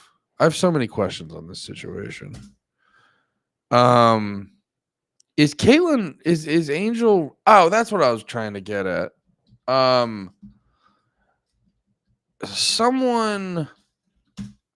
Someone was telling me that, like, with the whole this is perfect. Actually, this is the perfect video I want to watch. Someone was telling me the whole like Caitlin Clark Angel Reese thing was purely, they said, like, they were saying like every so often the NBA just creates a fake race war. So like they just have the reporters and stuff pit them against each other for like no fucking reason. And it seemed to me, as an outsider looking in, as a guest in this community, it seemed like Angel Reese was taking the bait much more than Caitlin Clark was. I don't think Caitlin Clark was taking, I mean, maybe privately, but publicly, I don't think Caitlin Clark was taking the bait whatsoever. And yeah, and then I keep seeing people say like Angel Reese is actually, it's very similar to the Colin Kaepernick situation. If you're on one side, you're like, Angel Reese is actually the worst basketball player in the league. And if you're on the other side, it's like Angel Reese is actually the best basketball player ever and shit like that. It's like, as a guy who I always have trouble in these sports driven race wars because I'm just like, because like I feel like some of the key info you need in these situations, you're like, are they good? Are they actually good? And it's honestly, if Angel Reese isn't that good, it's actually a huge shame, because it is like, it's kind of a shame what they're doing to her, because then it's like you really just turn into, because I can't imagine she wanted to come to the league to become like the sort of, what's the fucking term, the DEI hire, in the negative sense. And whatever, it's like, you're like, that's shitty to do to a person, to just be like, well, we need a race war. There's a black lady. Let's elevate her because she's black and not other reasons. And you're like, don't do that to people, man. Because then it's like, it's gonna like fuck her up for the rest of and this is all off of like if she's bad at basketball. And like in any of these situations, this is why like that kind of shit is like, I get the impulse, but like when you're putting people in positions they're not ready for purely based off their like race and stuff like that, it's like you're actually like doing you're being shitty towards them because you're putting them in a position they're not ready for, which there's probably a million other positions they are ready for. You're putting them in a position they're not ready for. You're what am I trying to say? You're putting them in a position you're not ready for, and then you're gonna put the stigma on them where it's like you're just affirmative action. That's the thing. You're just a fucking affirmative action DEI hire. Da da da. And then they're gonna take that and go fuck you. But like they are though, and I'm not saying that's everyone. I'm just saying in these specific situations. But they are.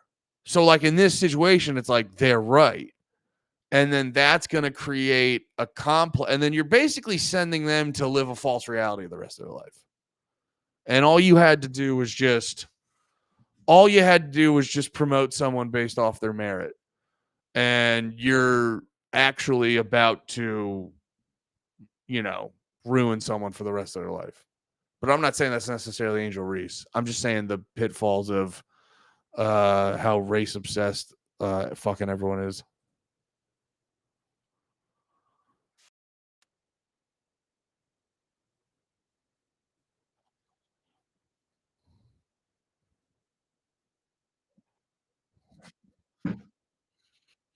Oh yeah, that was the other thing too, where it's just like, all right, you guys need to lay off on stuff. I mean, she got a great body, but she does look like the fucking dude from Ice Age. Like, she does. Come on. They're kind of pushing a little too hard how beautiful she is.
Well, that's the other thing. You're putting her team.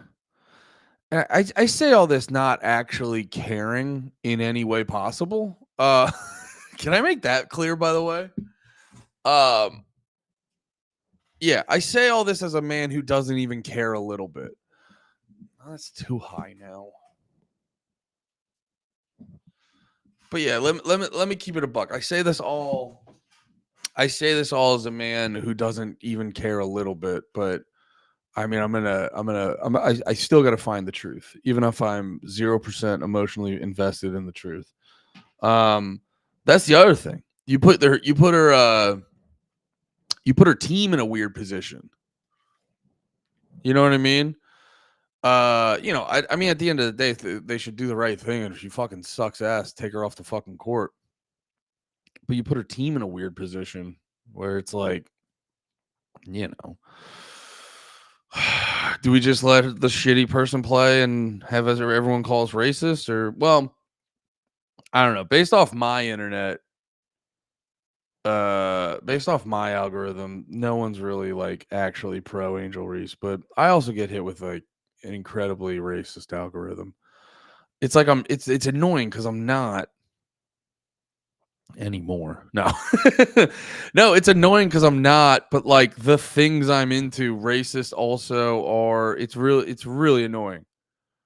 It's actually really annoying. It's why I'm self-conscious.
Hell yeah.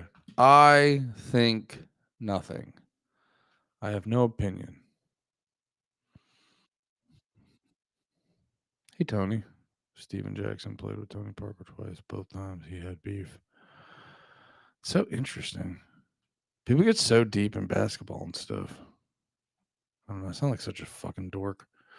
You know what it is? I don't know. Sometimes I feel gay. Sometimes it makes me feel gay. Ooh, new End It video.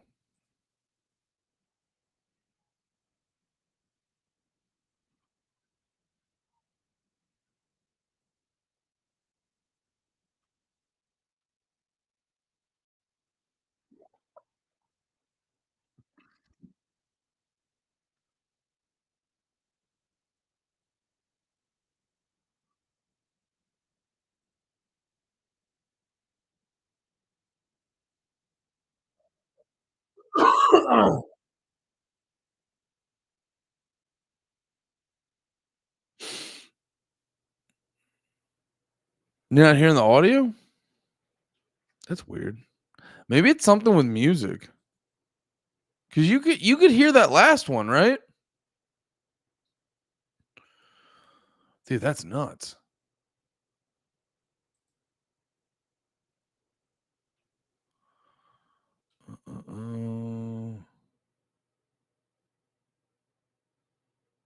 That's crazy. Can you hear this one?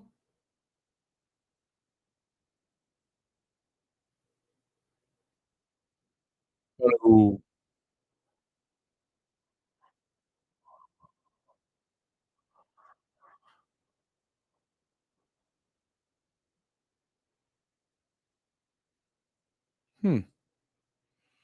That was weird. Do, do, do, do, do, do, do, do, do. Maybe I just had to click in and out of it. Yeah, it says share tab audio. That's weird.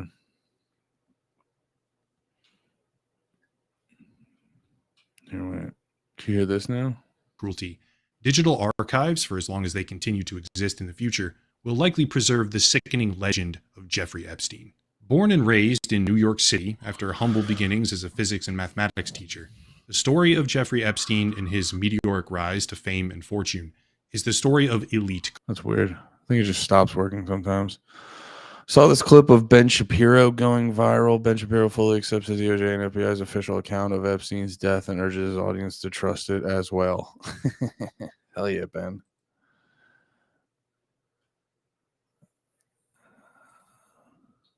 Is this. We now have the answers.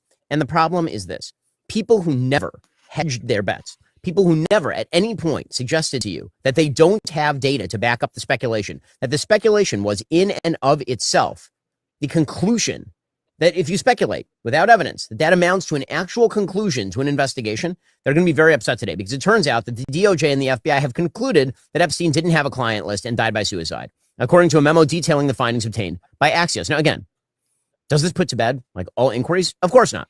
People can continue to speculate as much as they want. And I think there's still open questions here regarding how did Epstein make his money? Right, that's a very serious open question. And the speculation for a long time was he made his money from blackmail. But the DOJ and the FBI, again, run by people like Dan Bongino and Kash Patel and Pam Bondi, are telling you, I'm not telling you, they're telling you, people who are members of the Trump administration, people you elected and put into these positions to get you the truth on this matter, are telling you that he didn't, in fact, he was not murdered. He did not keep a client list. And he did not blackmail powerful figures. Okay, right? That is the thing that they are saying, not I. They are saying this. If you're willing to throw that over and claim they're lying, then I'd like to see you present your evidence that they are in fact lying. Because I know Dan. I don't think that Dan Bongino is lying to me. I know Kash Patel a little bit. I don't think Kash Patel is lying to me. I don't think these people are lying to me. Which means that if somebody else continues to claim that they're lying, they ought to provide their evidence at this point. And now is the point at which the facts on the ground have changed. And so either you ought to shift your opinion based on the facts that have now emerged, or you ought to acknowledge that this was never a fact-based inquiry in the first place. We now have... It's so funny. I feel like Ben Shapiro is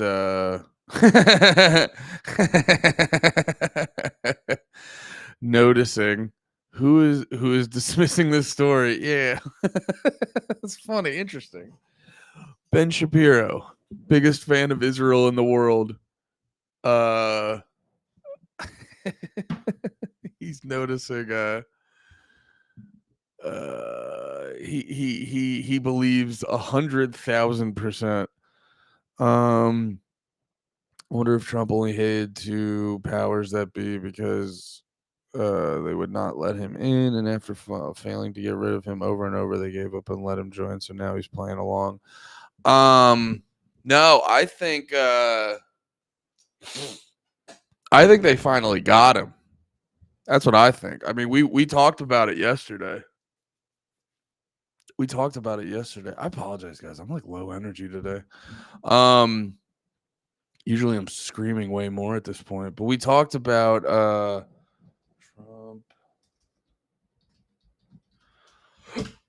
Excuse me. Is this one? Where's him saying the stupid shit?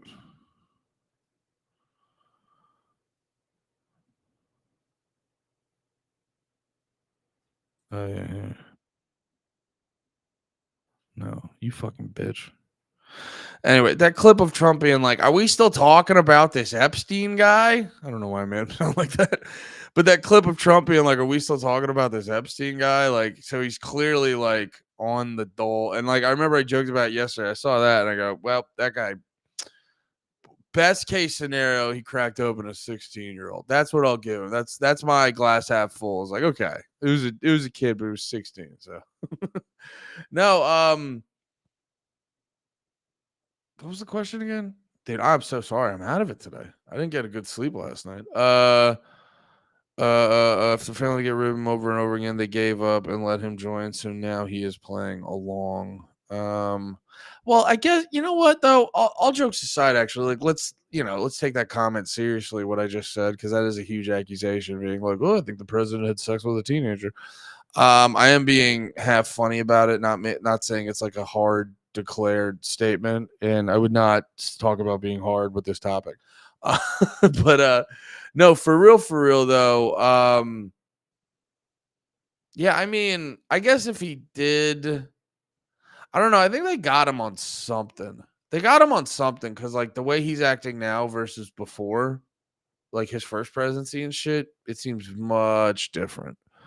But at the same time, like people do forget, like first Trump presidency, he was one of the dudes who did a lot of the COVID shit that was bad, that none of us fucking liked. You know what I mean? Or a lot of us didn't like and shit like that. So he did, help us get into a bunch of the COVID bullshit. So there is that. So I can't tell. I was joking about it the other day. That Trump video makes me think it more than ever now. But who the fuck knows? Who the fuck fucking knows? But he's acting like it, so I wouldn't put it past him. But Ben Shapiro is an interesting guy. I wish I knew. Like, obviously I know he got popular poning fucking young girls. He did this like really cool thing where, and now don't get me wrong, I watched those videos back in the day when he first sort of got popular, and they were funny, but in hindsight, you are like, damn, Ben, grown adult Ben Shapiro, grown adult public intellectual Ben Shapiro. That's crazy how you fucking pwned all those college girls. It's crazy how you were smarter than all those college girls. I mean, some of that stuff was good to highlight how crazy college gotten, but also at the same time, it all was like, you guys seem like retarded pussies who are just like gonna fucking do all that. But it's really funny. I want to play this again, actually. The answers. And the problem is this: people who never hedged their bets, people who never at any point suggested to you that they don't have data to back up the speculation, that the speculation was in and of itself. Yeah, it's really funny to be like, oh, they don't have data. And it's like, what are you talking about? It's like, yeah, like here, true, thank you. Like, oh, so just Ghislaine Maxwell just doesn't exist? Who's she friends? Oh, she's friends with Epstein. Oh, who is her fucking dad? Oh, fucking Israeli dude that probably worked for Mossad. You know what I mean? I forget her dad's name. Something Maxwell. But you know what I'm saying? And you're like, what are you talking about, man? And it's just like, oh, all this Epstein stuff's just made up. So I guess that picture of that picture of the girl and Prince Andrew and Ghislaine was just fake. You know what I mean?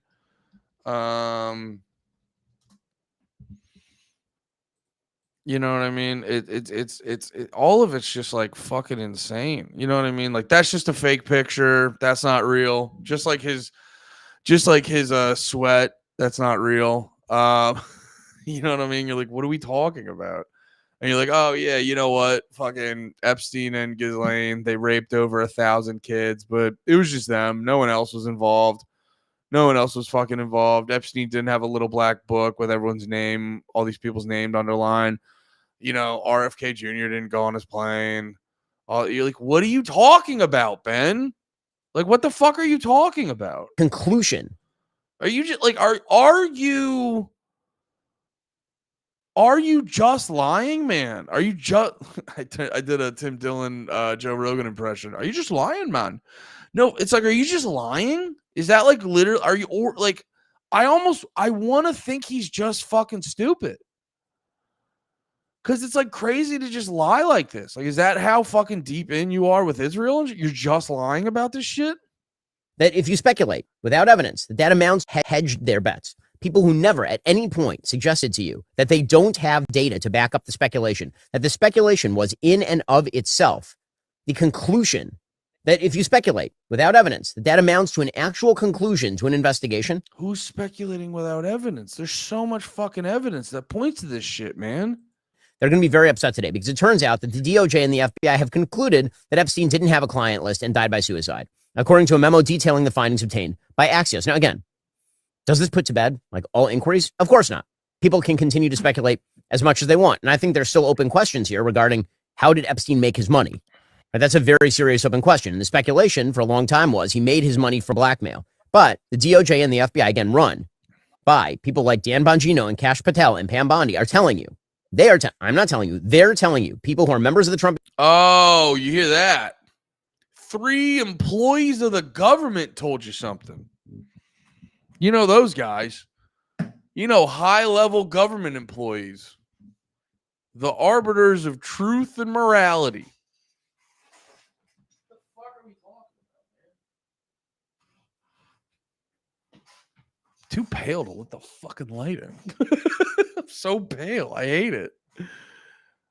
Administration, people you elected and put into these positions to get you the truth on this matter, are telling you that he didn't, in fact, He was not murdered. He did not keep a client list. And he did not blackmail powerful figures. Okay, right? That is the thing that they are saying, not I. They are saying this. I'm not telling you. They're telling you, people who are members of the Trump administration, people you elected and put into these positions to get you the truth on this matter, are telling you that he didn't, in fact, he was not murdered. He did not keep a client list. And he did not blackmail powerful figures. Okay, right? That is the thing that they are saying, not I. They are saying this. If you're willing to throw that over and claim they're lying, then I'd like to see you present your evidence that they are in fact lying, because I know Dan. I don't think that Dan Bongino is lying to me. I know Kash Patel a little bit. I don't think Kash Patel is. That's so funny. I know him. Why would they lie? I don't know. The fucking government showed them the aliens and threatened their kids, so I don't know, dude. Lying to me. I don't think these people are lying to me. Which means that if somebody else continues to claim that they're lying, they ought to provide their evidence at this point. And now is the point at which the facts on the ground have changed. And so either you ought to shift your opinion based on the facts that have now emerged, or you ought to acknowledge that this was never a fact-based inquiry in the first place. Yeah, he is just oh, what's the fucking term? They say it's ironic they Andy got low T and need the juice. I do need the juice. Well, I'm worried because I had like so much fucking coffee today. I had like half a pot, and I'm like still a little bit. You know what it was? I stayed up a little bit late. Just like fucking me and Chris were talking about it. I was just reading a book on the CIA. What am I saying? Yeah, it's I don't know what to do with this clip, man. It's like he has to just be lying. It's like, dude, this is where people fuck up. This is where you can tell like people are lying, because it's like, it's not a thing of like trying to think of an example. What was the one I was just talking about it yesterday because I saw someone share the I saw someone share, there's a conspiracy theory that the Illuminati killed Stanley. There's a conspiracy theory that the Illuminati killed Stanley Kubrick. Dude, I am literally white. This is crazy.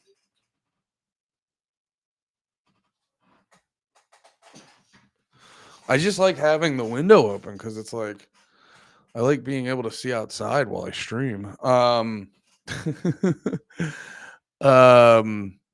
But it's just like I can't be translated. Whatever. I mean, I'm a fucking Irish sack of shit, so there's only so much I can do. No, but Stanley Kubrick, there's a conspiracy theory that the Illuminati killed him because in his original cut of Eyes Wide Shut, he put a shot for shot like satanic sacrifice ritual that was like, this is exactly how they do it, and they're like, he's gonna expose us, which is kind of funny because especially too when Eyes Wide Shut came out, it's kind of funny to think that, because like when Eyes Wide Shut came out, we're like, our country was like, our sort of culture was in a place where you're like, no one would have believed it. They would have just looked at Stanley Kubrick like he was like fucking crazy. And then also too, it's like, you don't oh, that's what it was. Kubrick what the fuck was the thing too? Because they were like, Kubrick faked the moon landing. Kubrick helped them fake the moon landing, and he was promised Kubrick faked the moon landing, and he was promised that they would pay for a movie, and they couldn't fuck with anything about it. But then it's like, you're like, you watch the thing and they do show you a lot of like crazy fucking shit. But then people, here's what's wrong with a lot of conspiracy people. They're not creative, well, they are creative. They're not artistic all the time. They're autistic. They're not artistic. So they don't like really, it's like no one's actually watched the fucking movie. Or I mean, I'm sure some has, but if you watch Eyes Wide Shut, it's very clearly a movie about like sex and the different levels of it. You know what I mean? In like sort of upper class, like to lower middle upper class society. And then like, yeah, Kubrick was into like secret societies and shit like that. So he's like running the game because literally at one point, Tom Cruise has sex with a hooker he just met, and then he has sex at a high end, like super elite sex party, and they're doing rituals and yada yada yada stuff like that. So it's not a movie. The theme of the movie is not let's expose the Illuminati. That's an element of it. And I think because Kubrick was very knowledgeable of the stuff, he made it a little bit more accurate. But like also he's releasing a big movie through a studio. And it's like, what are they just going to be like even if they did promise him we won't fuck with the movie, it's like they're just going to let him show you. They're just going to let him show you guys they're gonna let him show you them like what cutting up a baby or something, like because that's what they say in the rituals and shit. They like fucking sacrifice children and shit. You're like, yeah, he's like not gonna fuck. And also, Kubrick would constantly make his movies really long and then cut out like 20 to 45 minutes and shit like that. And that's like all he did. He only cut out like 20 minutes. And it's like, so it's like more. So, but like to get back to my original point is, I go through all that to say I get why people think the Illuminati killed Kubrick. It's actually a fair thing to think before you sort of like look into it more and get the broader context. But then when you get the broader context and look into it more, it's actually like, you know, not to be a dick, it's kind of a silly thing to think. Now, I never understand why these guys don't do this, because you can accomplish what you're trying to accomplish. I mean, people are still going to not believe you, but you're not going to come off as like as such a blatant liar who's like kind of stupid. Like, not trying to be a dick, but like you could come off as naive over. I would rather come off naive as a flat out liar, because this clip is just like, you just seem like a liar, Ben. It's like, I know you're an intelligent guy. I know you know the accusations on Epstein and the evidence and all this other shit. I know you know that. So it's like, I never understand why when it's stuff like this, they never go like, I understand why people think what they think, but when you really look into it, it's just, there's nothing there. But I guess that's the reality, is like when you look into it for a little bit, there's always something there. And so, yeah, I don't know. Is it just as simple as like it's all for Israel, so I have to just lie to benefit Israel? It's crazy. I don't know. It's insane behavior, in my opinion. Dude, it's weird.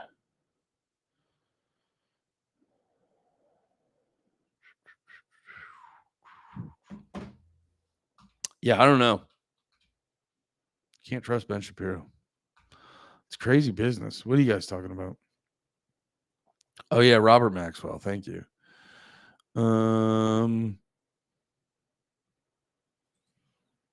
I will not be swayed by a little fellow who sounds like a midget speaking at 1.5 speed. Yeah, the way you try not to attack people for silly. I mean, you can, Mateo.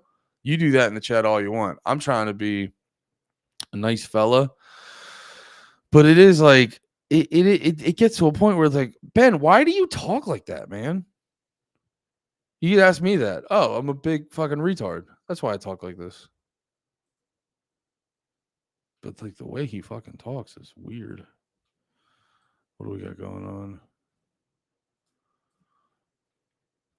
Let's lighten the mood.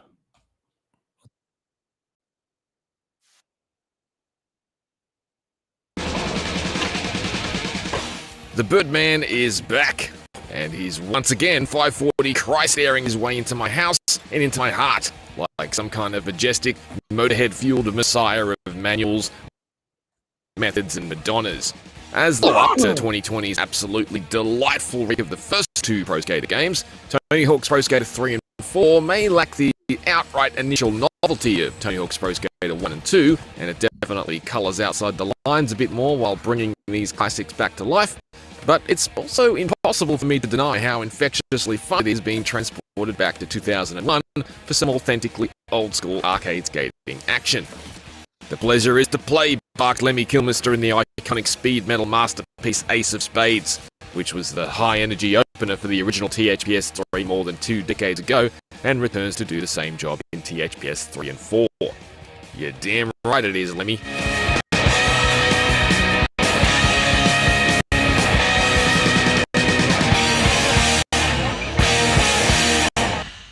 5 years ago, developer Vicarious Visions achieved the improbable with Tony Hawk's Pro Skater 1 and 2. Despite the stench of Robomoto's disastrous Tony Hawk's Pro Skater 5 still lingering in the air like a swampy pair of SB dunks, Vicarious Visions produced one of the most pitch-perfect and essential remakes of the modern era. One that would go on to record the highest first month of sales for any game in the long-running Tony Hawk series. For its valiant efforts, Vicarious Visions was promptly shut down. And Hawk himself confirmed plans to produce Tony Hawk's Pro Skater 3 and 4 were subsequently kick-flipped to the curb. Fortunately, this decision was reversed in the Pat Iron Galaxy. Despite having a different developer at the helm, THPS 3 and 4 remains mostly in sync with the look and structure of THPS 1 and 2. That is, the graphics are similarly crisp and colourful, and the performance is robust and reliable. The skate roster is a mix of returning pros from the original games, new additions from THPS 1 and 2, and some fresh faces debuting in the series. Yes, Bam Margera is here too. He may be absent from the intro sizzle, but you'll be able to find him in the Unlock All Secrets.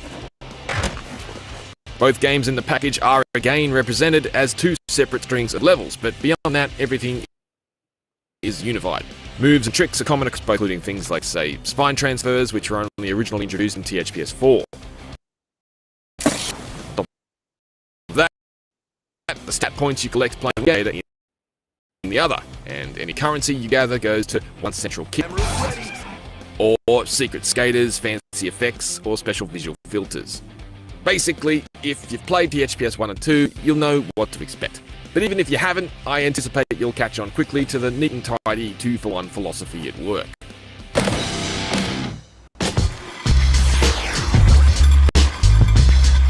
The magic of THPS 3 and 4 lives in its levels, and despite a couple of apparent absences, the marvellously remade maps are the stars of the show. As was the case with THPS 1 and 2, it's just so charming to be carving and comboing my way through such familiar geometry, only with a slick and modern facelift.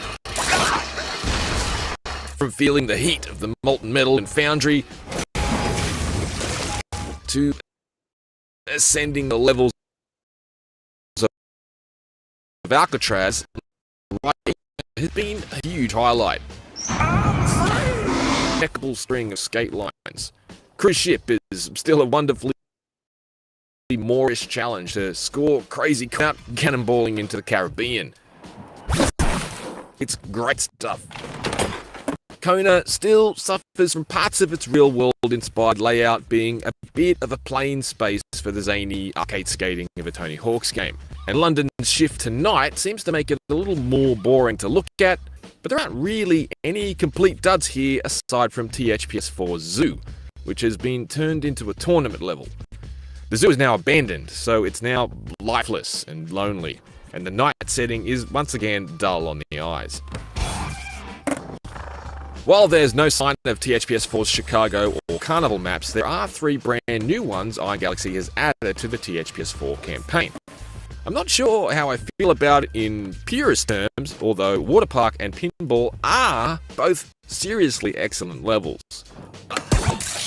An abandoned water park full of empty pools and crusty old water slides is such a perfect environment for a pro skater game, it's almost hard to believe it didn't already exist. And Pinball is seriously eye-catching. From the chrome sheen of the shiny metal ball to the gigantic Tony Hawk looming over the machine itself. Level goals are mostly drawn from the original games. Iron Galaxy hasn't arbitrarily moved. Hell yeah. I wanted to show you guys this one. This made me laugh. No disrespect to our man AJ, Alex Jones, but I mean, funny's funny, dude. This is so fucking funny. This was the Alex Jones's video the other day when the Epstein news was announced. And because and this is I don't know exactly when this is gonna play because I just want to show you they have good commentary on this, but I just want to show you the Alex Jones thing. But and what they were saying is a thing I sort of realized watching this. I forgot how central the whole, Epstein file thing was to, like, to the MAGA base. Like, that was a big thing that they were like, oh, we're gonna get this. Because, like, from my perspective, it seemed like a thing that's like, oh, that'll be a thing that'll probably happen because of Trump and the deep state and swamp and blah, blah, blah, blah, blah. But I forgot, apparently, it was like it was a big component of, like, yeah, this is one of the things we will get done. So, Alex Jones, a bit of an emotional firecracker sometimes, just showing how passionate for commercialized sex. Basically, obviously, if you're trafficking minors, it's basically child rape. It's pedophilia. Huge numbers of the most prominent, powerful people in the world had no compunction about openly associating with Jeffrey Epstein, not just associating him, like passing him by at a party, but going to his house, etc. But then the other thing, Crystal, is that his wealth, Jeffrey Epstein's wealth, is inexplicable in terms of what he did. We know a lot of it came from Lex Wexner and other people who are extremely active in pro-Israel activities. So the question that the Trump administration still hasn't answered is, did Jeffrey Epstein work with or for in any capacity, any intelligence agency, domestic or foreign, the Mossad, the CIA, whomever? And they're just like, we're not going to tell you that, just move on. Yeah, just trust us. Nothing to see here. Trust us. We're moving on. All right, let's go ahead and take a look at this video. I'm going to play the whole thing of Alex Jones reacting to this news as it was coming out. Now, he has since formulated his own theory of what's actually going on here, which of course conveniently absolves Trump of any sort of responsibility here. But let's go ahead and play his initial reaction. Obviously, there's nothing the globalists wouldn't do to keep this from coming out. They've already tried to kill Trump repeatedly. Had they rolled over, I see a lot of signs that, Trump's pretty much in charge now. And so all evidence points towards them using the information to control the deep state. So meet the new boss, same as the old boss. The Who song won't get fooled again. This is going to be an unmitigated disaster. I don't know how they got Trump and the DOJ to do this, because the public is not buying it. No one is buying it. So I never saw any evidence of Trump involved in any of the stuff that came out. It was all fake. The fake Jane Does, all the crap, E. Jean Carroll, the crazy leftist cat lady, all of it. So now, by coming in and being part of the cover-up, the Trump administration has become part of it. It's just you cannot see it any other way. So I just got to the office. I'm going to go throw up, actually. And I just want to happen every few years something really, really bad happens or something. Dude, Alex Jones rules. It's so funny, dude. See, I'm going to go throw. It's just to be like, yeah. So I'm going to go fucking puke. It's like, no, you're not, dude. Alex, you're privy to all the horrors of the known universe.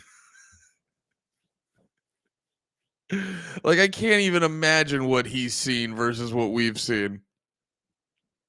And he's just like, wait, you're telling me the government's not going to convict all these pedophiles again? Yeah, dude, it's not a thing they do. Now, don't get me wrong, because I have been seeing people, what's the fucking joke? It's like, you fell for it again award. I don't get me wrong. If that's directed at MAGA, completely fair. I just, I think a lot of times, because there were some libertarians that were more, they were like, well, so people were saying like, oh, a lot of the libertarians went all in on Trump. I go, not really.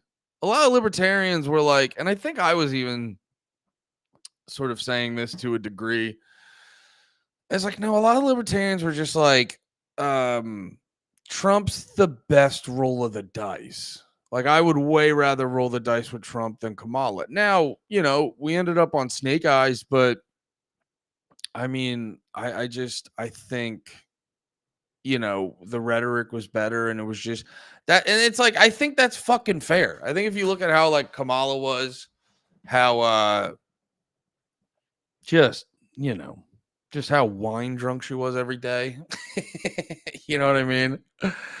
How it was just like the most, because even with Trump, there are moments where it's like he still has agency. Like Kamala just would have just been a just an extension of like the Biden shit, just a complete like sock puppet and stuff like that. Now the Trump shit, I will say the Trump shit, I think, well, I was talking about this with who was I talking about this with?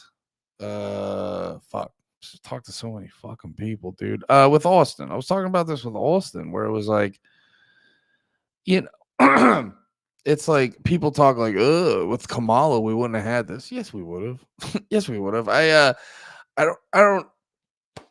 Sorry, I'm getting over a cold. I don't have it in front of me. But I've seen people play clips of Kamala from, you know, when she was running, and it's like she was still gonna be butt buddies with Israel, and, you know, try to go after Iran and stuff like that the same way.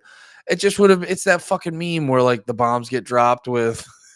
So that meme everyone sees where like the bombs get dropped with pride flags on them, or you're like, oh, or no, it's like, oh, these bombs are dropped by a woman. It's like, oh, the government's getting toppled by a woman this time. You know what I mean? So it's like, I think they're going about it in a much more comically evil way because Trump's in office, because they can get rid of it, because like all the Zionist types and pro-Israel types are like much more emboldened. You know what I'm saying? But it's not like, you know what I mean? I just think it's fair to say rolling the dice, you know, just based off rhetoric. You know what I mean? It's like day one, he got fucking Ross Ulbricht out. You know, it's like he's the only one saying good shit. He's the only one caring that you care about him. So it's like, from a roll of the dice standpoint, I think it's all valid. But I do get with there were a lot of, it is fair with a lot of the MAGA people who were kind of like, they got caught up in it, brother. You know what I mean? They got caught up in it. And, you know, I think they should have tampered their expectations a little bit better, the same way a lot of the libertarians did. But yeah, I don't know. I guess they didn't. So now they're fucking puking in their car. Carol, the crazy leftist cat lady, all of it. So now, by coming in and being part of the cover-up, the Trump administration has become part of it. I mean, it's just, you cannot see it any other way.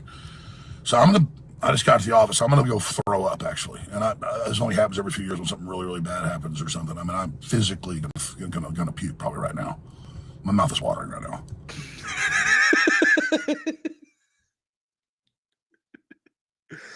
And it's like, I don't know. I think like a lot of people think Alex Jones is controlled opposition. And I say this with all due respect. And I mean this in a good way. I think he's just retarded, as I am. I think I think he's just like, I think he just yaps and he goes and he said, I'm about to throw up. And then he's like, fuck, I got to back that up. I got to actually go throw up. Shit. I got to let him know, look, my mouth is watering. It's like, dude, you're Alex Jones may go down as the most unintentionally funny person in world history. Like, he very rarely is actively trying to be funny, and he is consistently one of the funniest people in the world. Jones is too stupid to control. Yeah. And I know, I don't know what they've been specifically, but I do know he's had, well, I talked about his Palantir thing. That wasn't as bad as people were making out to be. I forget what it was specifically. Don't come at me. I'm not a fan of Palantir. I forget what it was specifically. It wasn't as big of a deal as people were making it to be. But what the fuck was I trying to say?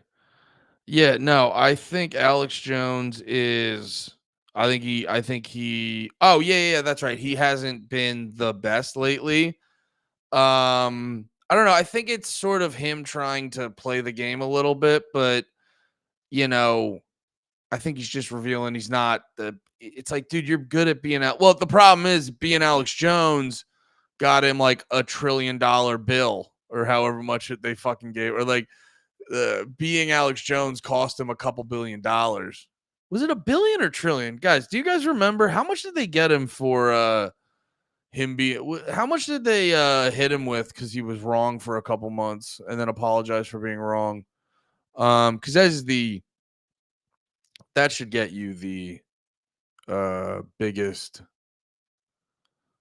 Miss Heavy Drinking Jones. Well, that's what got him fucked up. Yeah, I think the Sandy Hook stuff really changed the course of shit because it's like he clearly 1.2 billion. Okay, I couldn't remember. Couldn't remember if it was a billion or trillion because it was ridiculous either way. But yeah, I mean, he hasn't really been this. He's still been good here and there, but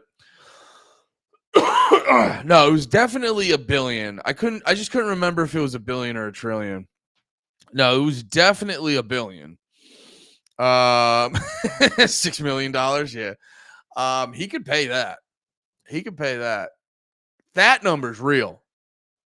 That 6 million number. No, I'm just kidding. I'm sorry. Don't take that the wrong way. I'm just making a joke, guys. I've said it before. It was 8 million actually. And that's why I'm glad I'm restreamed because Slav's gonna make those comments and they're not just gonna pop up out of fucking nowhere. So when I make clips, it's not you just saying racist shit or things that are gonna get me taken off. But anyway, yeah, because Alex Jones was wrong about some shit for a couple months. He gets hit with all that, and he just has not been the same. I think like topic wise, I forget what it was. I forget what it's been specifically recently, but there's been some clips where you see you're like not hitting the same. Really, not giving a fuck Jones is where it needs to be. I don't like this. I don't like this Alex Jones that's rooting for either side that's trying to play the game because now he's his mouth's watering. He's about to puke. This is one of my favorite clips ever. We're gonna back it up a little bit again just so we can.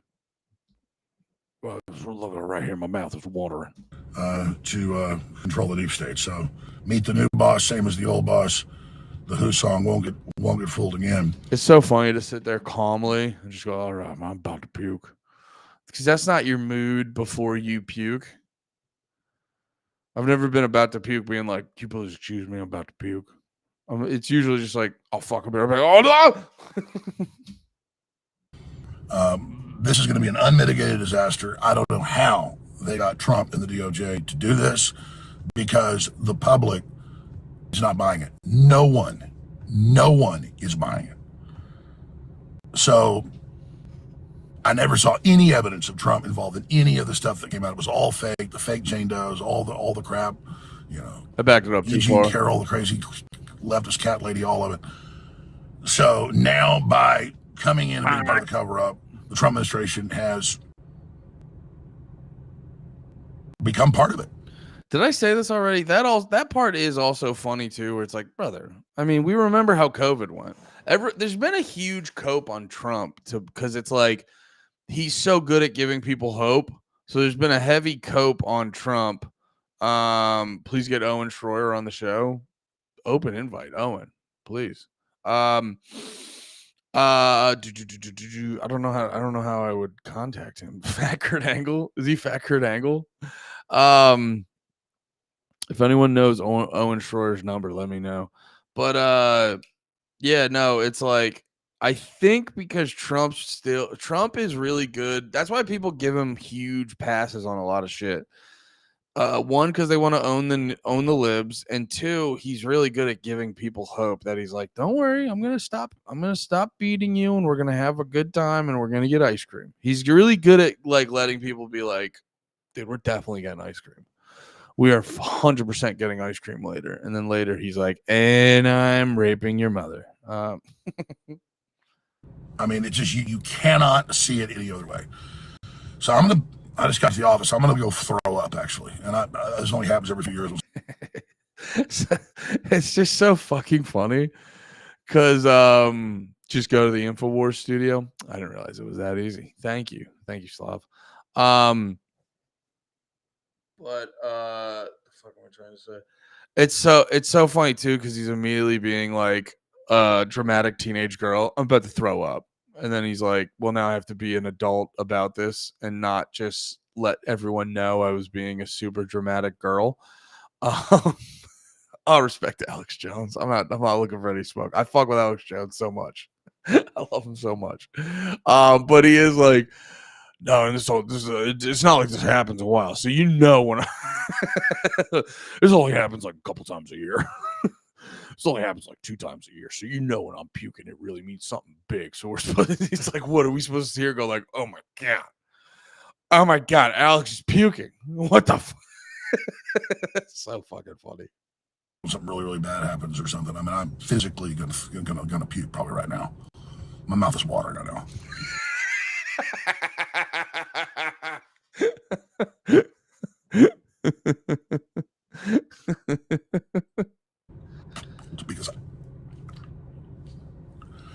Because I have integrity. What just happened, dude? I'm sorry, dude. I'm not even trying to shit on Alex Jones. This video is so funny because it's just like pretending to show us he's about to puke. Gonna puke probably right now. My mouth is watering right now. Because That's not what it looks like when you're about to puke. That's so funny. I really underappreciate how fucking funny this clip is. We're just like, I'm about to puke. My mouth's watering. I'm about to puke. Oh, you don't think I'm about to puke? Let me show you. Let me show you someone who's about to puke.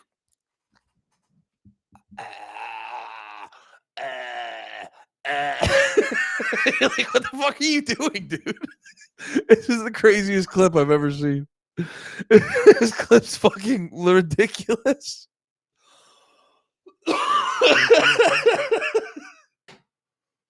It's so funny. Something. I mean, I'm physically gonna puke probably right now. Right here. My mouth is watering right now. Because I don't want to throw up. I'm so mad. I don't want to throw up. Dude, you're retarded. You're fucking crazy. Part of it. I mean, it just. I just realized how dented his head is. By the way, you cannot look. Look at his head. What happened, Alex? Oh my god, what happened? You good, dude? He really is a sick man. Poor Jones. See it any other way. So I just got to the office. I'm gonna go throw up actually, and this only happens every few years when something really, really bad happens or something. I mean, I'm physically gonna puke probably right now. My mouth is watering right now. because I have integrity, and I just really need the Trump administration to succeed and to save this country, and they're doing so much good. And then for them to do something like this, tears my guts out. Bad look. And, the left, they're all complicit. They're openly promoting pedophilia. We know they're pure evil. And they'll think it's all funny. Oh, look, Alex is sad. I will also think it's funny. No, I get where he's coming from. I feel bad. I'm not trying to I respect the hell out of Alex Jones. I'm not trying to shit on the guy. It's just, I say this because I don't, guys, here's the thing. Here's the reality of the situation. Wait, no, bring me up. God damn it. Here's the fuck. All right, we'll just go back. Damn it. No. How does this fucking website work? Here's the back to where we were. Here's the reality of the situation, guys. I only roast the ones I love. And I love you, Alex Jones. I love you so much. I get it though. I get it. If you were all in, true believer, this shit's gotta hurt. But I don't know, man. Ayo, Andy Locke. I'm sorry, dude. I'm fucking up. I guess tear yourself apart. Your globalist masters literally want you to eat bugs and live in a 5G 200 square foot coffin apartment. Look at the dude. That look. Oh my god, that look. He's like, you fucking dumb bitch. My guys, tear yourself apart. Your globalist masters literally want you to eat bugs and live in a 5G 200 square foot coffin apartment. Look at the left. Look at them all posing with their Pfizer shots, looking like dead zombies. I mean, come on, you guys are sick. And so you shouldn't look at those of us that have a soul still and have integrity in pain over this and celebrate, you dumb pieces of fucking shit. So his new. I get it. It is devastating. It is devastating, AJ. I'm not making fun of you. I'm making up fun of there was funny stuff happening behind you in the video.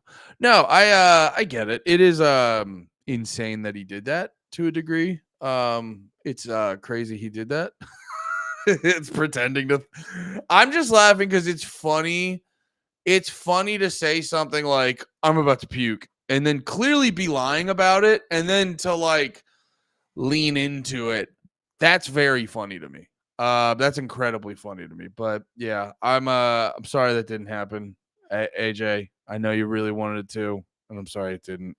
I got another thing I wanted to play. Slav, you're gonna like this. Actually, here I'll let the rest of this clip play. You guys can hear their commentary while I go take a fucking piss. New theory he had on this guy that says the Epstein case is being covered up by intelligence groups to protect Western agencies. There also seems to be from him and a bunch of others, by the way, blame shifting onto Pam Bondi as if, you know, she's doing this just freelancing on her own with no input from Trump whatsoever and completely, again, absolving him of responsibility. But what do you make of Alex's reaction there? Well, it's understandable that it's so heavy and emotional because I think a lot of people maybe who don't pay so much attention to MAGA discourse don't have a full appreciation for how central this has been to their entire worldview. This is not like just some isolated little sex scandal that occasionally they would talk about because they thought it implicated people who were their political enemies. This was something they believed was the key to understanding essentially how all the deep state, how globalist institutions are decaying and rotting from the inside. And we were finally going to get the truth. And again, the fact that it was the very people who are now in charge and doing the cover up in their view were the ones who were promising that all of this was going to be exploded in the open and who were adamant. They weren't just saying like, maybe there's a client list. They were saying there's a client list. Why aren't we seeing it? It's impossible for even these leading MAGA influencers to try and justify it, no matter how much they want to defend Trump. It's just the betrayal is too glaring and blatant. And yes, they're going to try and distract attention from Trump himself and put it on people like Pam Bondi or whatever. But at the end of the day, Pam Bondi is Trump's attorney general, and he has the ability to fire her at any moment, and he won't over this for sure. And some kind of reckoning is going to have to happen. Well, not only that, actually put C2 up on. Freaky ass Glenn Greenwald. He a 69 guy. Yeah, they're trying to take Glenn Greenwald down because he's a freak bowl. That made me like him more. Yeah, I wanted to play this. No, that's not it. God damn it, this video. Okay, here we go. I was going to say, I got this video of Michael Knowles talking about Grok. But this video was like, I was like, fuck, it's like 45 minutes long. I don't want to, but then I realized it's just a chunk of it. But yeah, so. Oh, wait, I was clicking on the wrong port.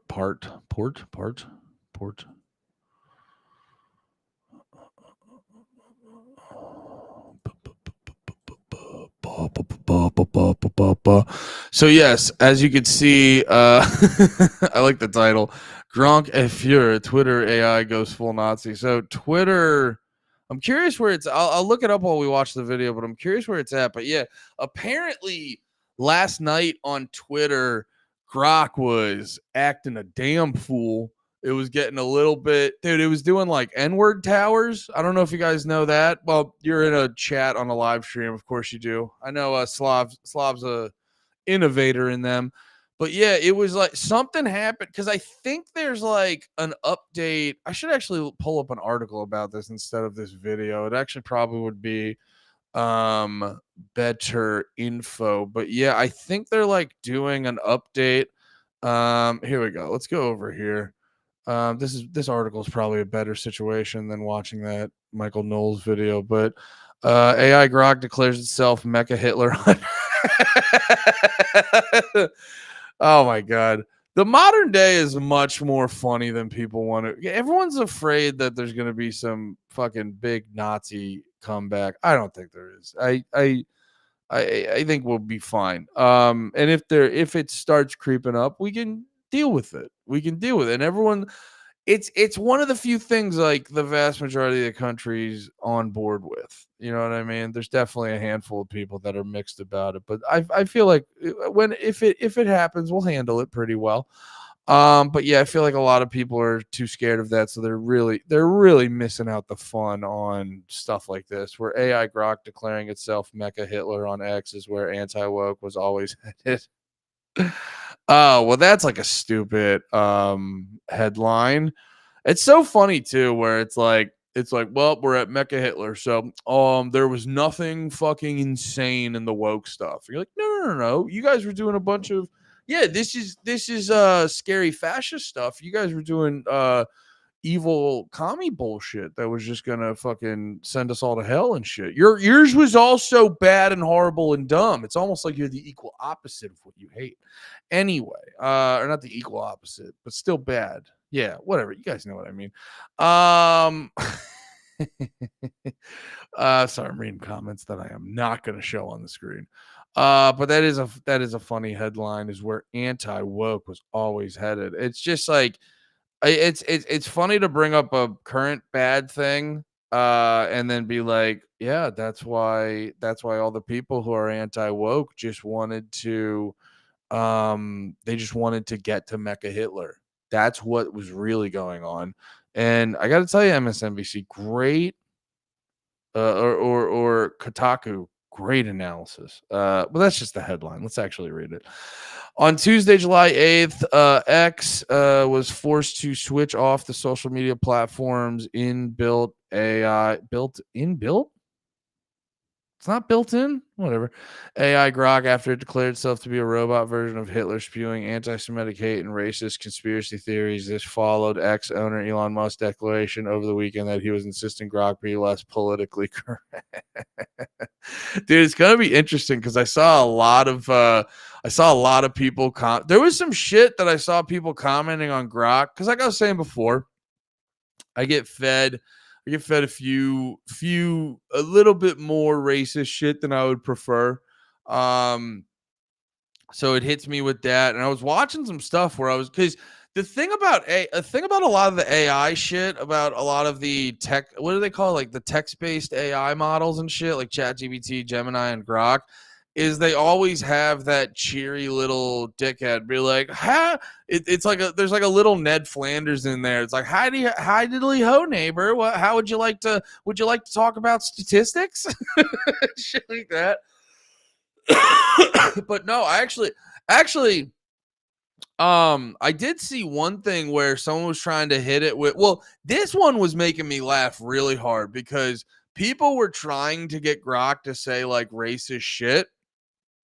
And then Grok was like, well, actually, and then people were like, and it was actually giving a pretty reasonable response. And people were like, no, Grok, you should. And it's like watching that, it was making me laugh too, where like the people's responses when Grok wasn't, even with like Grok being less politically correct, when people weren't getting the racist responses that they wanted, they were actually getting mad, going like, no, Grok, say this, which I'm wondering, is a contributing factor to getting to Mecha Hitler, where it is like, these AI text models are just like a response to people's behaviors and like what you're typing and stuff like that.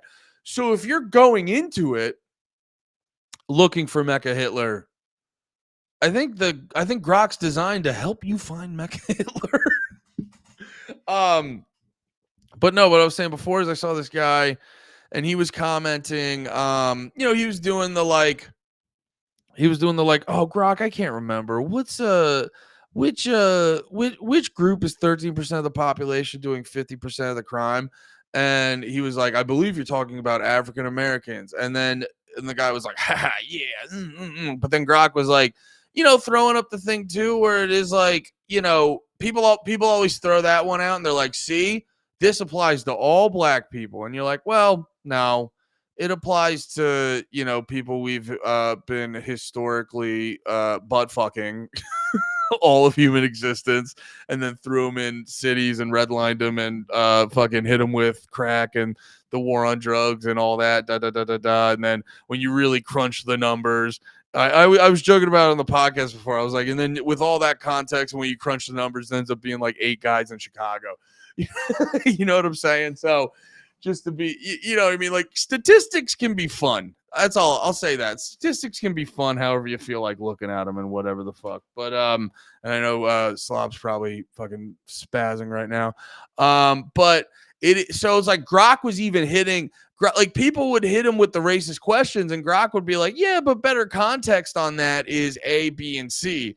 So I was like, oh, Grok's actually, like, he was actually kind of venturing into a department I like to venture in, where everyone tries to think it's like, well, if A, then B. And real world conversations are really like, well, A and then B, but also you have to consider C, D, E, and a little bit of F, and Grok was doing that, which I was actually kind of impressed by. AI, as most people think of it today, really only qualifies for the first half of its acronym from ChatGPT to Gemini. None of them displays anything that could be interpreted as okay, this is fun. And that's not a slight or insult, but a statement of dull fact. Oh, that's fun. That's fun. We're getting quirky up top. They're predictive text machines, large language models, only capable of regurgitating plagiarized material according to the patterns of typical speech. So when an LLM is programmed to be politically incorrect, it will seek out sources that match these terms and talk like them instead. Thus, Mecha Hitler. But, like, that's funny too, because it's like, well, no. These models aren't they searching like the entirety of the internet? So it's like, yeah, for every comment that brings it towards Mecha Hitler, it can also bring it towards. No, I'm gonna have to look up a different article. I might have to look up a different article to see where, after we see where this one goes. Yeah, Slav. Slav, perfect example. A to B conversations. That's That's what I was saying. You're giving out good examples of unthought out A to B logic. I appreciate that, Slav. Multiple news sites have published stories based on the extraordinary offensive things Grok has been saying until it was silenced. These include NBC's reporting that Grok began making nudge comments about people with traditionally Jewish surnames, saying how they keep popping up in extreme leftism activism, especially the anti-white variety. Rolling Stone adds, well, so here's what this article is probably going to do that I go, this never helps your case, because I want to be on board with their sentiment, but all these articles ever do is they go, this is what happened. Can you believe this? And then they move on to the next thing. So they're probably not going to do anything to explain why this is ridiculous. They're probably just going to go, you believe this shit? And then keep it moving. Rolling Stone added that the LLM continued, noticing isn't hating, it's just observing a trend. And also, too, I could be wrong, but I'm pretty sure a lot of these, what are they called? Large language models? Is that what it is? Whatever. I do think they behave in a way based off of who's typing. But this is all before Grok really got going. Rolling Stone reports that a since deleted post described Israel as that clingy ex still whining about the Holocaust.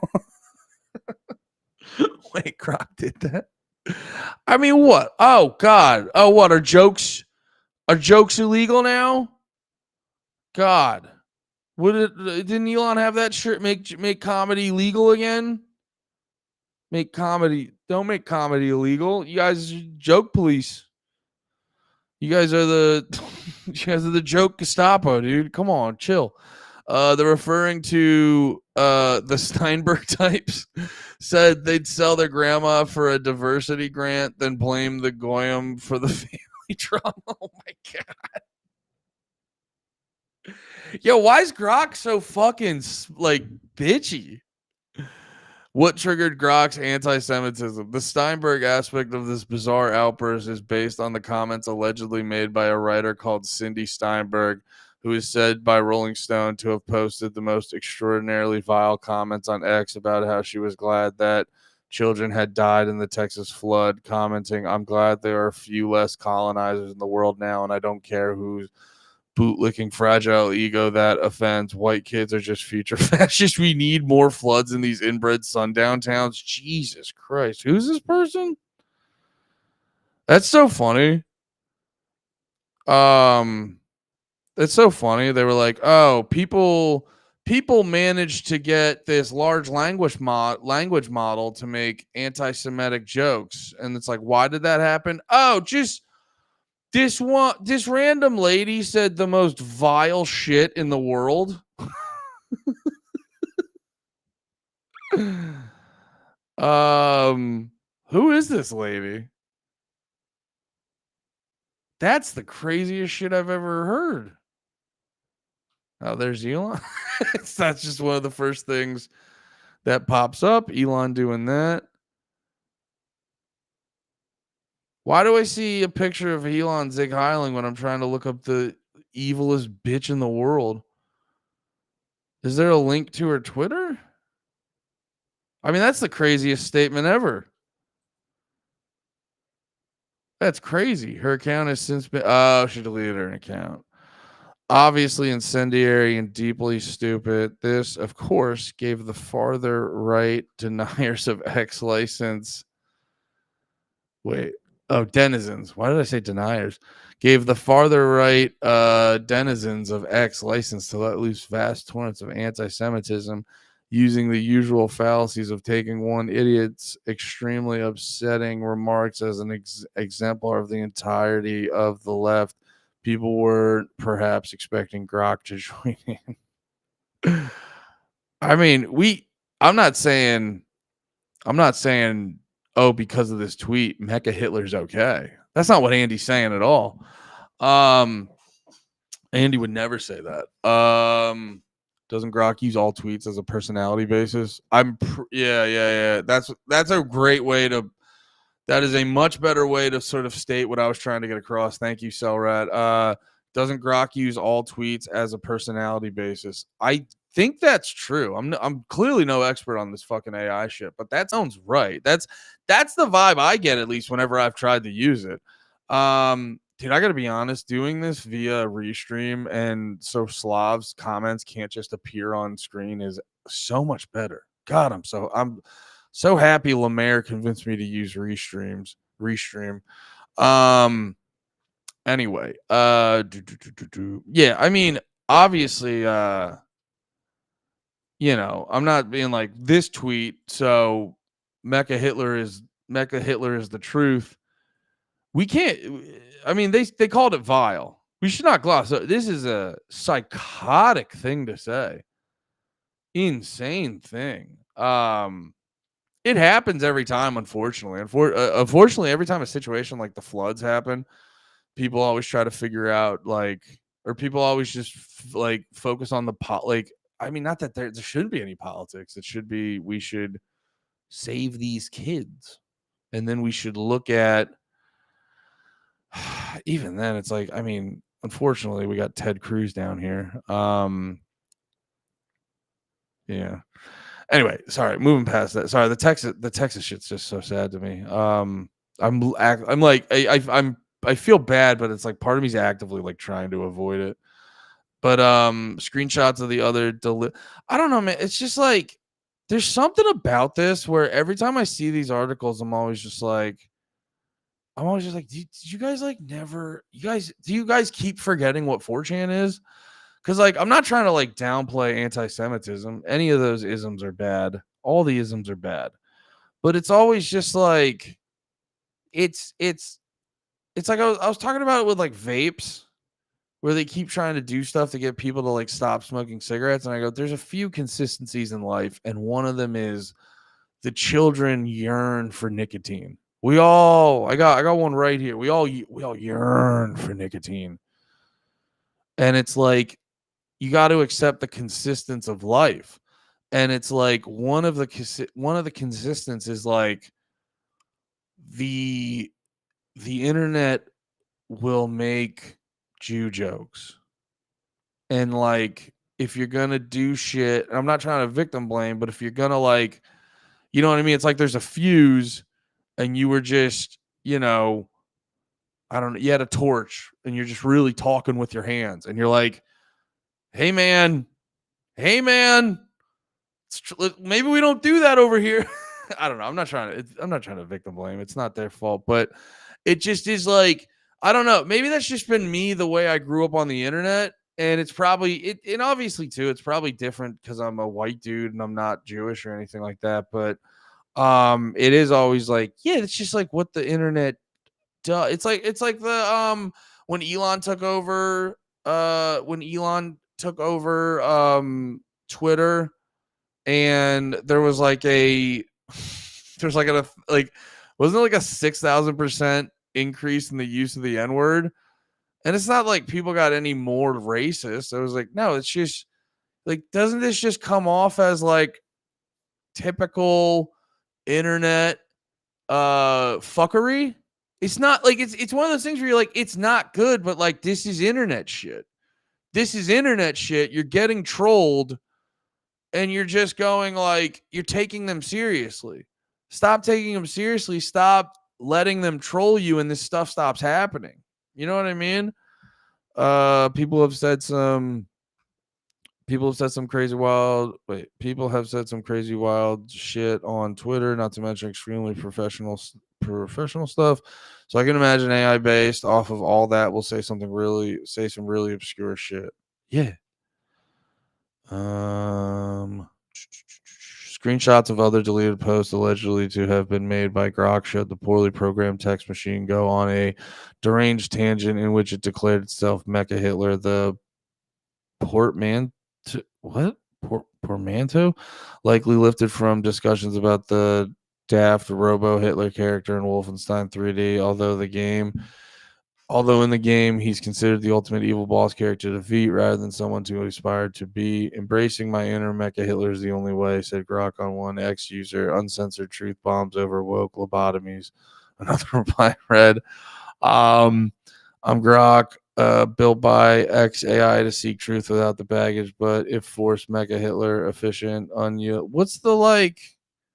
Yeah, but like, what's the chain that got him there? I've gotten Grok to do weird shit, but it's based off like my prompts. It's all read like the usual pissant drivel. That's real journalism.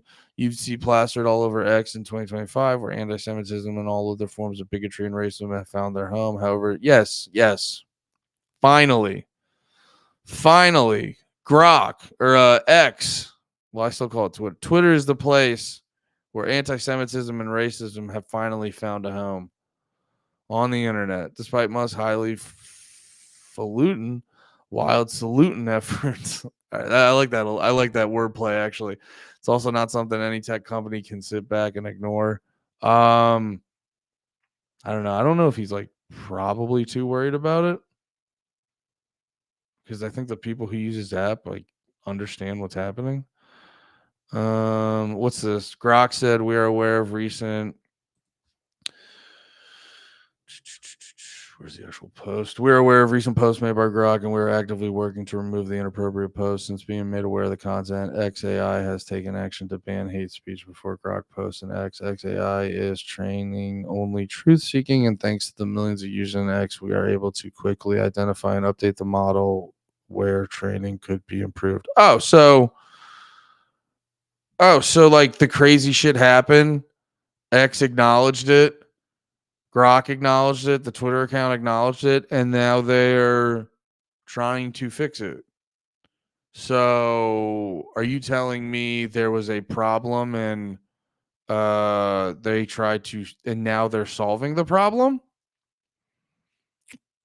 Okay. You know what I mean? I think it's a big thing a lot of people miss with a lot of this stuff is like, well, did they fix it? And it's like, yeah, they're trying to fix it. Like, oh, okay. So like there's no story here? So a guy via an AI prompt got Grok to say some anti-Semitic stuff. And then the company saw that, didn't like it, and responded to it. So like you wasted 4 minutes of my life. Oh wait, I didn't pull the tab up. So you wasted 4 minutes of my life, msn.com. Thank you. Or what was the website? Kotaku. What if the second coming of Hitler is an AI? I mean, it might be. At this rate, dude, the way things are going, it might be. I'm curious what Knowles has to say, though.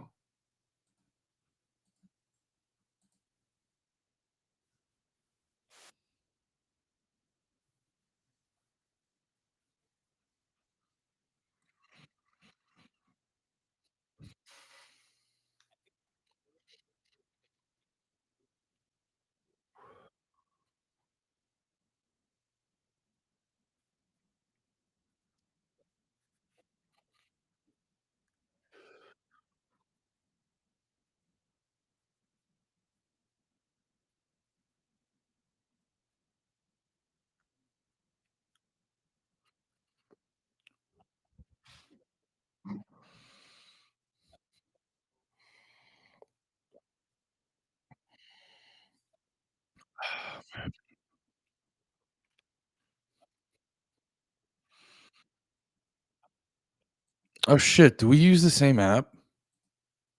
I think we use the same app. Neat. Wait, am I over here?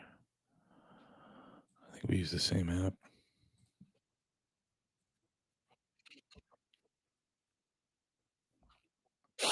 Oh, did you say the video? This keeps fucking doing that.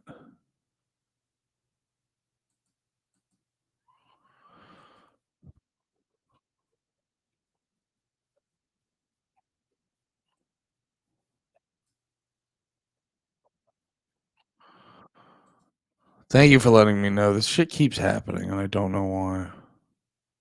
Probably using it too much.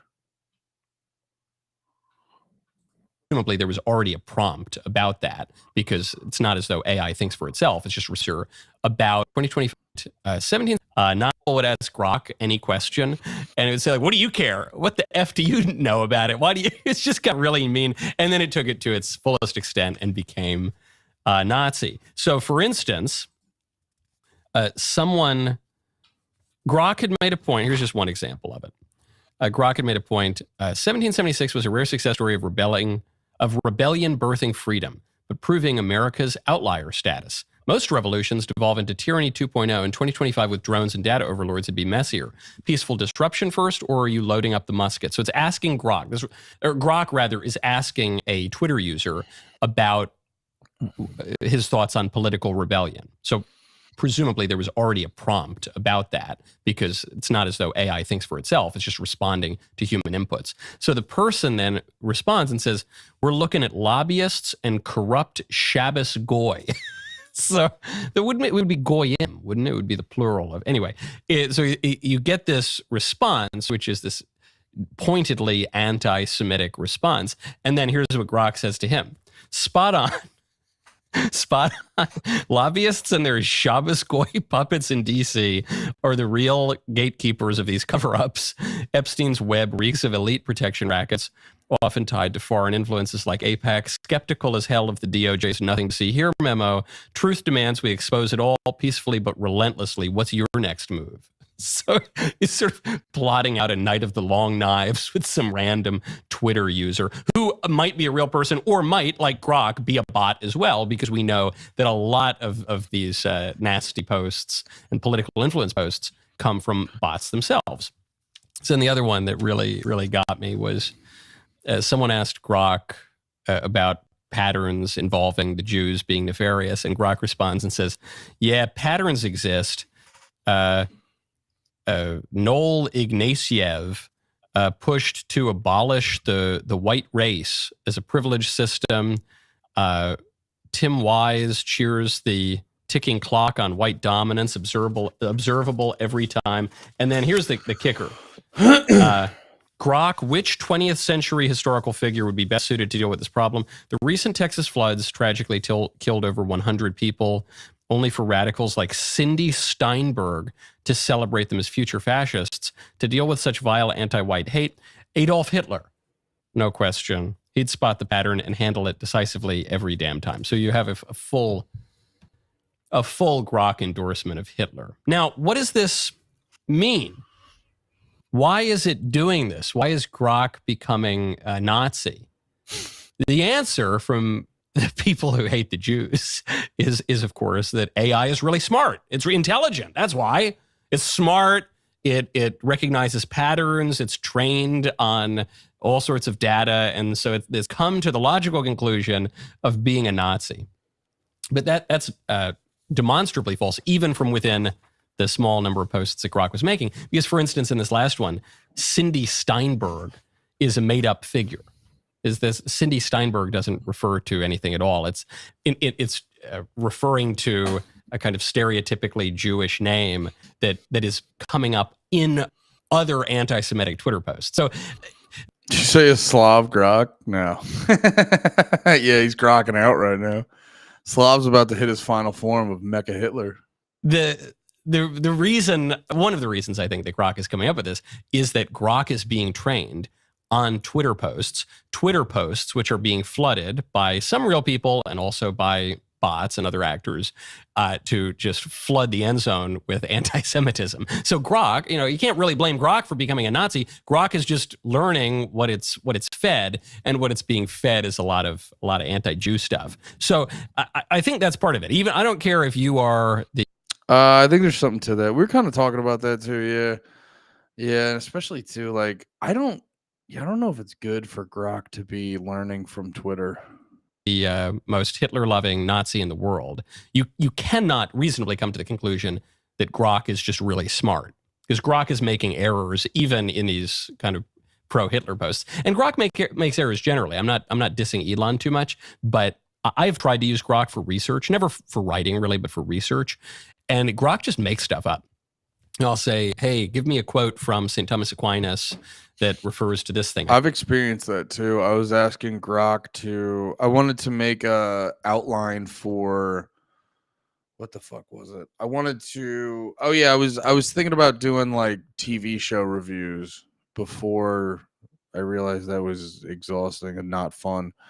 I wanted to talk about the Devil May Cry show on Netflix that came out a couple of months ago, and I asked Grok to give me a synopsis of an episode, and I read it back, and I go, "That's not what happened." And I was actually talking to a dude over the weekend, or on 4th of July for Porch Tour.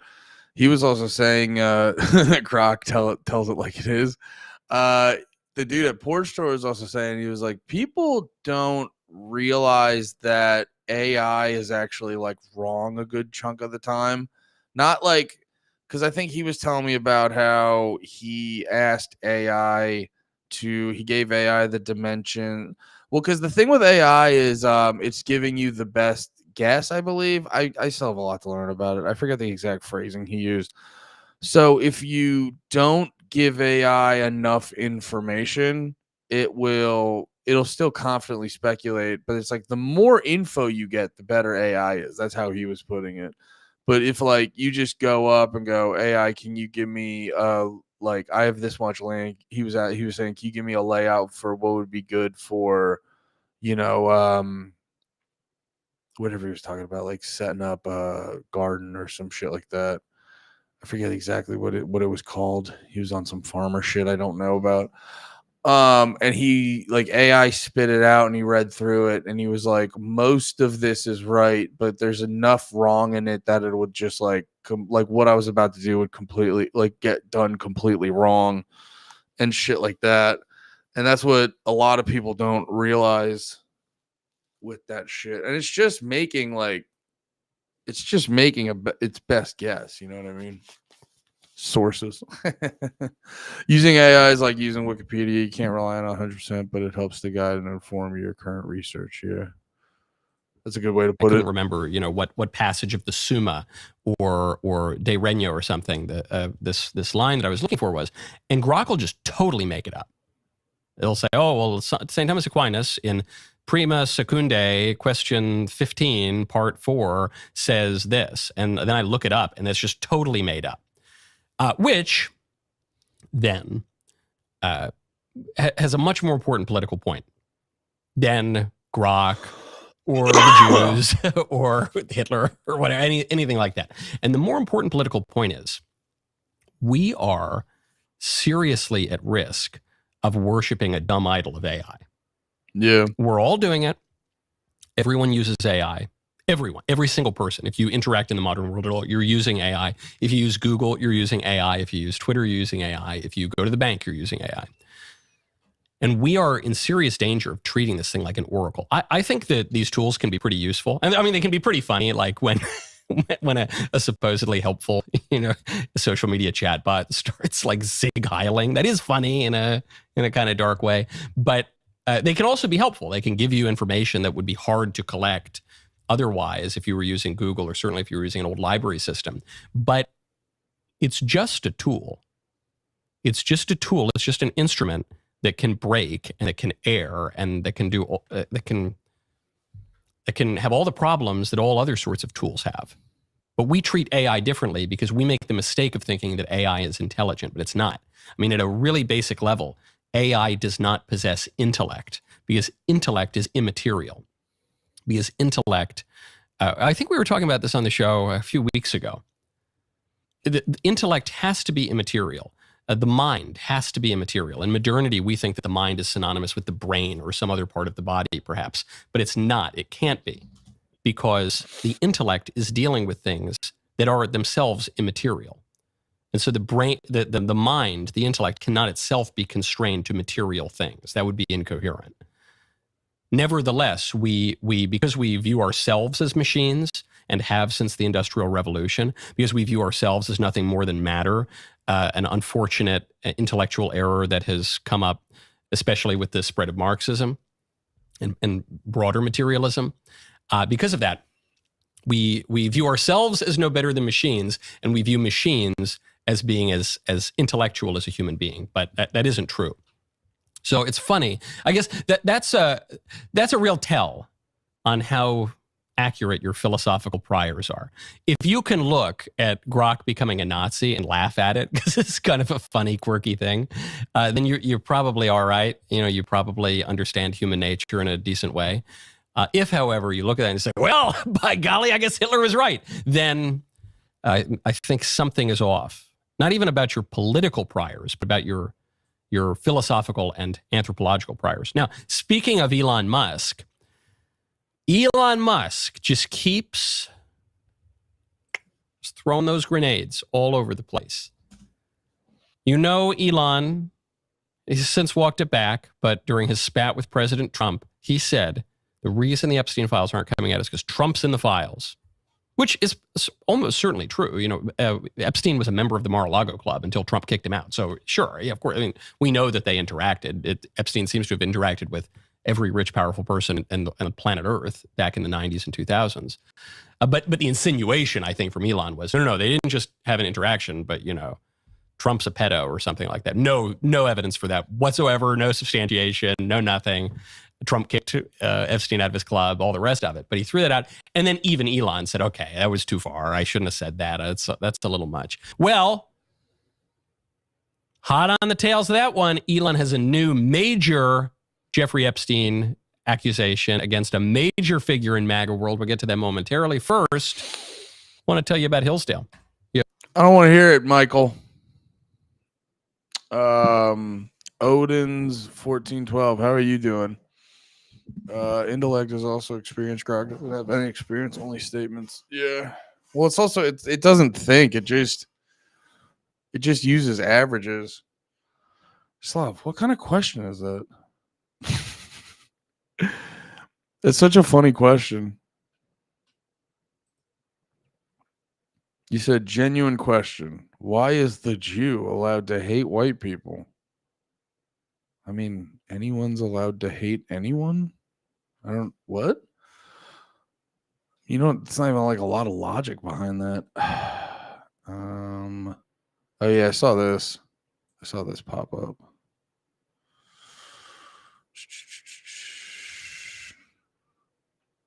Hey, what's your name? Nansil. Oh, what's up, brother? How you been? I didn't realize it was you. How have you been? Always a big. I just saw this pop up. Always a big fan of Sam Harris saying dumb stuff. So Sam Harris sums up Tucker Carlson. It's so funny. That's so funny because like so many of these people get like they get like paid.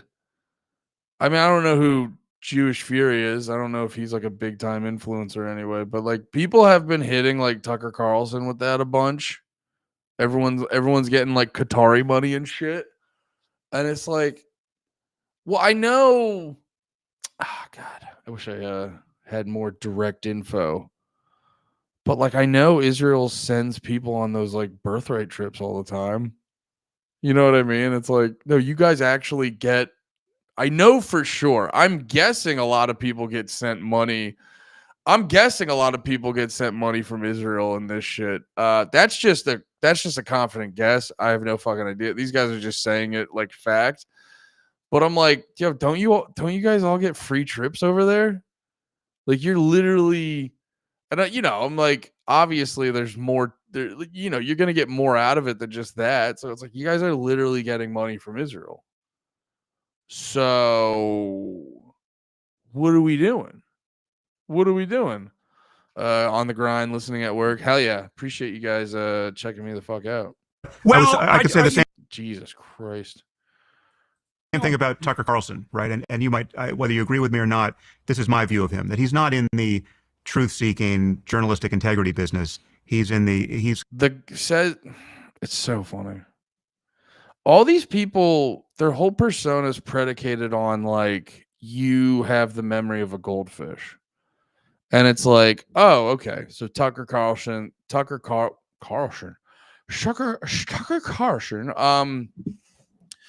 Tucker Carlson's not in the truth-seeking business, but Sam Harris is. Sam Harris, who famously or infamously, Sam Harris, who famously said, I don't care if who was it? Not Joe Biden. Why is his crackhead son's name escaping me right now? Not Tucker, Hunter Biden. Jesus Christ, I haven't thought about him in a minute. He famously said, I don't care if there's dead babies under Hunter Biden. It was something like that, right? He was like, I don't care if there's dead babies under Hunter Biden's house. And you're like, wait, you mean that literally? And he's like, yes, I mean that literally. And you're like, well, I would. I think most normal people would care about that. You know what I mean? Like, okay, so that's who we're talking. Also, we're talking about Sam Harris. If everything about the vaccine was different, like I'd be right. So we should just consider that. You know what I mean? Like, oh yeah. You guys had all these like good and correct opinions about the vaccine, but if you think about it, if COVID 100% right, and you're like, yes, this is the man commenting on Tucker Carlson who is not concerned with truth. This is the authority on, because he's so familiar with not concerning himself with truth. He can see it in other people. I'm 11 seconds in. This is not looking good, Sam. He's got some other political project that entails spreading a fair amount of misinformation quite cynically and consciously and smearing lots of people. Very excited to find out what that is. Hopefully he explains it. And in the case of, I don't know how deep his anti-Semitism runs, but in the case of that particular topic, midwifing a very misleading conversation with an amateur historian who he considers the greatest historian working in America today, Daryl Cooper, the podcaster. Okay. Oh yeah, he doesn't like Daryl Cooper. I'm sure, like all those other clips of people who don't like Daryl Cooper, they'll bring up something. They'll bring up a point they disagree with and refute it. And the opinion expressed, again, this is at the highest possible level in our information ecosystem. It's the largest audience. Few historians in human history have ever had a bigger audience than Daryl Cooper had on Tucker's podcast, and then quickly followed by his appearance on Joe Rogan's podcast, right? And on that podcast, he spread the lie that the recycled David Irving point that the Holocaust is not at all what it seemed, and you wouldn't believe it, but the Nazis really never intended to kill the Jews. They just rounded up so many prisoners in their concentration camps and found that they just didn't have enough food during winter to feed them, and they just were put in this just impossible situation. And might it not seem more compassionate to euthanize these starving prisoners in the end, right? I mean, that's how they accidentally stumbled into the final solution, right? That's what he spread again. So, I'll say this, Sam. I haven't heard every bit of audio of Daryl Cooper, but I listened to his Tucker interview and I listened to his Joe Rogan interview. I thought they were very lovely interviews. And funny thing about both those interviews is he didn't say he didn't say anything you just said. What I think you're getting at is he said, and I don't know this to be true, it sounds logical. He said, what the fuck was it? It was like at some point Hitler downplayed how much because of public sentiment, he downplayed how much he hated the Jews to get the public on his side more. And then over time, when they were more on his side about hating the Jews, he played it up. That was like, I think that, because that's a thing they keep bringing up. A lot of these people who like just lie about Daryl Cooper. That's what a lot of people say. I think that's what he's referencing, which I don't know if that's true.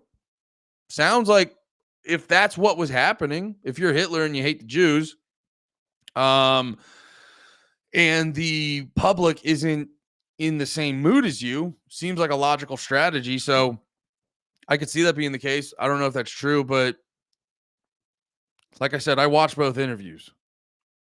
Daryl Cooper never said any of that. To the largest possible audience. And in Tucker's case, you had a very, I would say, sinister midwifing of that conversation.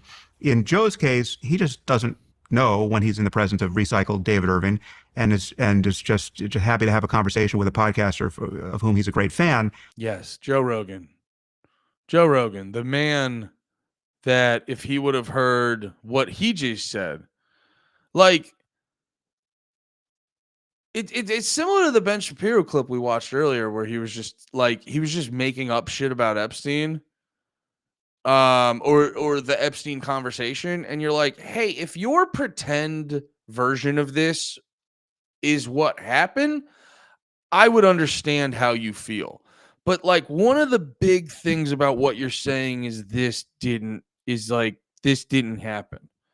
What you're saying didn't happen that way, Sam. And also too, like, the way you just laid it out. And you know what the irony of all this is? I've personally never heard that conspiracy theory that Sam said. I would venture myself a bigger conspiracy theorist than Sam Harris. Ironically, the dude who's mad about all this anti-Semitism, he's the reason I now have learned that conspiracy theory. And now I believe it 100. No, I'm kidding. But no, the fuck was I trying to say? So that whole thing where they didn't want to kill the Jews, they just had too many, and we forced them to. Yeah, like, it's so funny. It's so funny just because you disagree with Joe, now you have to turn him into this like monster human being. Where I 1000% guarantee you, if like that got just said to Joe Rogan's face, Joe would be like, Jamie, pull it up. You would get hit with the quickest Jamie, pull that up in world history. You know what I mean? Like, it'd be fucking insane. Like his neck would snap as the quickness he would turn to Jamie. It's like, yeah, man, like that didn't and then I was like, this whole thing, I don't want to sound like I'm fucking glazing off Rogan. I am a big fan, but like I just get irritated because like people will be like, oh, Joe Rogan will bring on these like tech bros and just give them softball interviews. And it's like, yeah, they reference stuff like Mark Zuckerberg. And they're like, yeah, he didn't like scream at him and called him a techno fascist the whole time. And you're like, what a horrible interviewer. And you're like, yeah, that sounds like a guy who's really bad at interviewing people. It's like, what are you talking about, man? And it's like, no, I watched a lot of the Zuckerberg interview, and I watched clips of part of the interview I hadn't seen. And it's like, yeah, Rogan's not an idiot. There's obviously subjects he's not as knowledgeable in, but he's not a dumb guy. And if you really like pay attention to those interviews, it's like he's doing a little bit of interview jujitsu. He's getting them I don't know jujitsu. I was about to just describe something that's probably not jujitsu. Anyway, let's step out of things I don't know. But no, he's very tactful. Like, pay attention. I'm not trying to just like give him more credit than he deserves, but like I saw it the clearest with the Zuckerberg thing. Like in that clip with Zuckerberg where he's like, oh, I've been bow hunting. You can tell in that clip, Rogan's like, no, you're not. So that's why he was immediate. Or even if he wasn't like, no, you're not. Joe's in the bows. Joe's in the bow hunting. You hear something about bows, you immediately go, oh, what do you like? Oh, this fucking tech billionaire's into similar things I am. That's cool. What do you like? And then within immediately, he's like, oh, this guy's lying. But also, you know, like, you guys understand the position he's in. It's not in his best interest to, it's also just not smart to, in that moment, like, also too, if you really want to let the guy hang himself, ask him to explain himself. Because if you just start going like, you're a fucking liar, you're a piece of shit, Mark Zuckerberg, you're wrong. If you start going hostile on him, like, honestly, like, Rogan let him hang himself. I don't know. Maybe I'm just too much of a fan. But like, when I watch those clips, I go, no, that's a guy who like knows what he's doing. And rather than just being confrontational, he's helping these people become comfortable, and he's letting them slide into this moment where they end up looking like fucking fools. Which, speaking of which, back to Sam. And but yet he's still culpable for not having done enough homework to adequately push back about what's being said to his audience. Why is also too, like, why does every conversation have to be, and I know he's like kind of contextually wrong with what he's doing. He's not even like getting the shit, like, because Rogan pushes back constantly. I'm more saying for like my personal standards of just a dude who likes listening to podcasts. Because it's like I've listened to Rogan's a bunch. He pushes back on people when he disagrees with them all the time. It's the other thing people do, by the way. You hear someone not pushing back, and you're like, you're letting them get away with that. I mean, he might just agree with them, and you could be wrong. They could be agreeing on a thing that's right. You could just be the wrong person. Maybe you need to take some time to make sure you're right. But also too, like, I don't know, like, Rogan at the end of the day is he's a dude. You know, I think he's a fairly intelligent guy, but like, he's a dude at the end of the day. Why is it his job to, like, you know, push back where he sees important to push back? But why is it his job to, like, make sure every single fucking sentence on his fucking podcast is 1,000% truthful? Let him have a conversation. We can take that in and figure it out later. Why does it have to? And also, who the fuck are you, Sam Harris?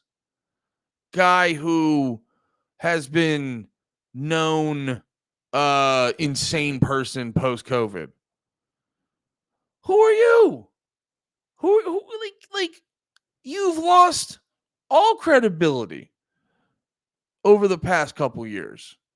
Like, No one outside of this like weird, what is it? Not Daily Call, Daily Wire, ultra Zionist world.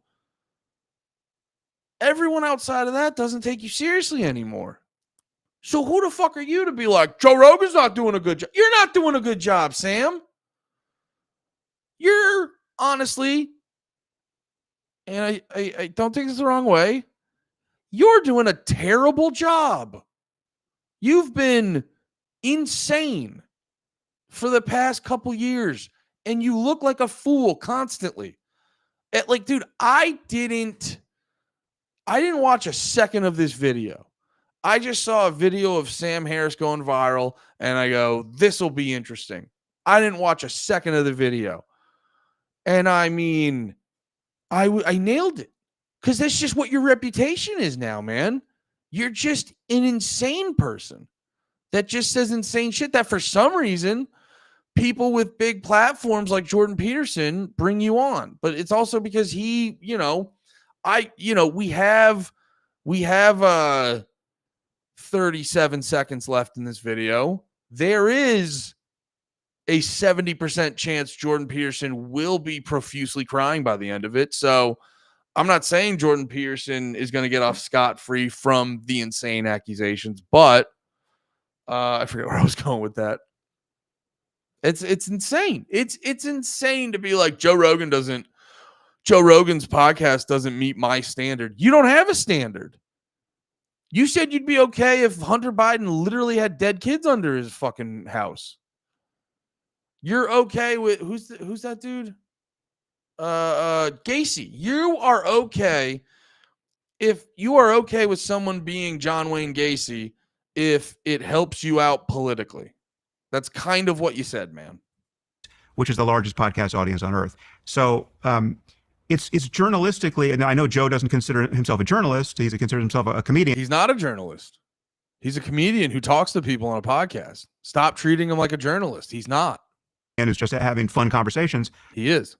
Great. But what that is tantamount to at this moment, especially in the context of the worst eruption of anti-Semitism we've ever seen in our lifetimes globally, that's tantamount to taking absolutely no responsibility. Well, if you're worried about anti-Semitism, Sam, can I give you two suggestions? One, don't use Grok.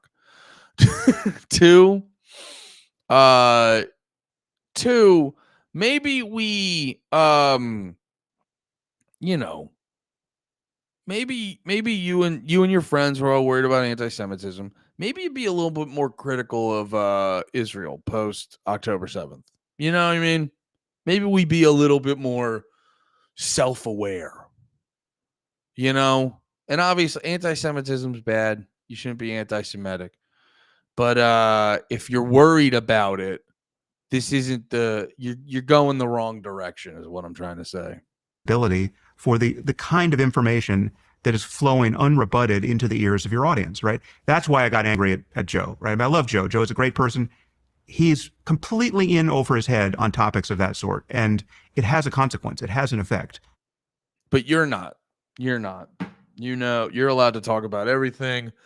Joe, he's done. What episode are they on? God damn it, this guy stinks. JRE. What up? Was that Hitler? Is that George R. R. Martin? Is that Game of Thrones? Oh, no. That's the mushroom guy. Yeah, Joe's on his 2,347th podcast, but he's way over his head on so much going on. I don't know. It's all stupid. Sam Harris, please just talk about meditation and stop. Whoever's out there advocating for more Sam Harris interviews, we're good. We've had enough Sam Harris interviews. If he can just go back and help us meditate, that would be way better. We're good on Sam Harris interviews. Hell yeah. What else did I want to is there anything else I wanted to talk to you guys about?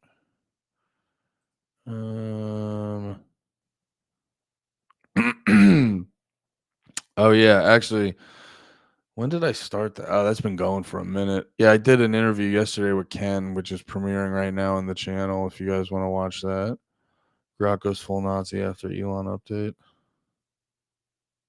That's the other thing too that was hilarious about people spazzing over that Grok thing. You're like, yeah, it was in the middle of an update. God, can't you go a little Nazi in the middle of an update? All right, man. I think this was a pretty good, productive day. I was trying to do a short. That's the Andy Malf. That's the Andy Malf in a big red way. You try to do a short stream and you end up hitting about 3.5 hours, guys. I know I was talking about before. I set up a Patreon, patreon.com/Big Red in the morning. You guys know I put out hours and hours of content. I think I streamed. God, how much did I even stream? Actually, that's a good question. How much did I stream this week? This one's going for 3.5. Yesterday was about 3.5. The day before that was 2. So yeah, 9 hours. 9 hours of streaming. Probably about 3 to 4 hours of other podcasts. I give you guys a lot of shit every week. If you could do me a solid, if you're on Twitch, hit your boy up with a sub.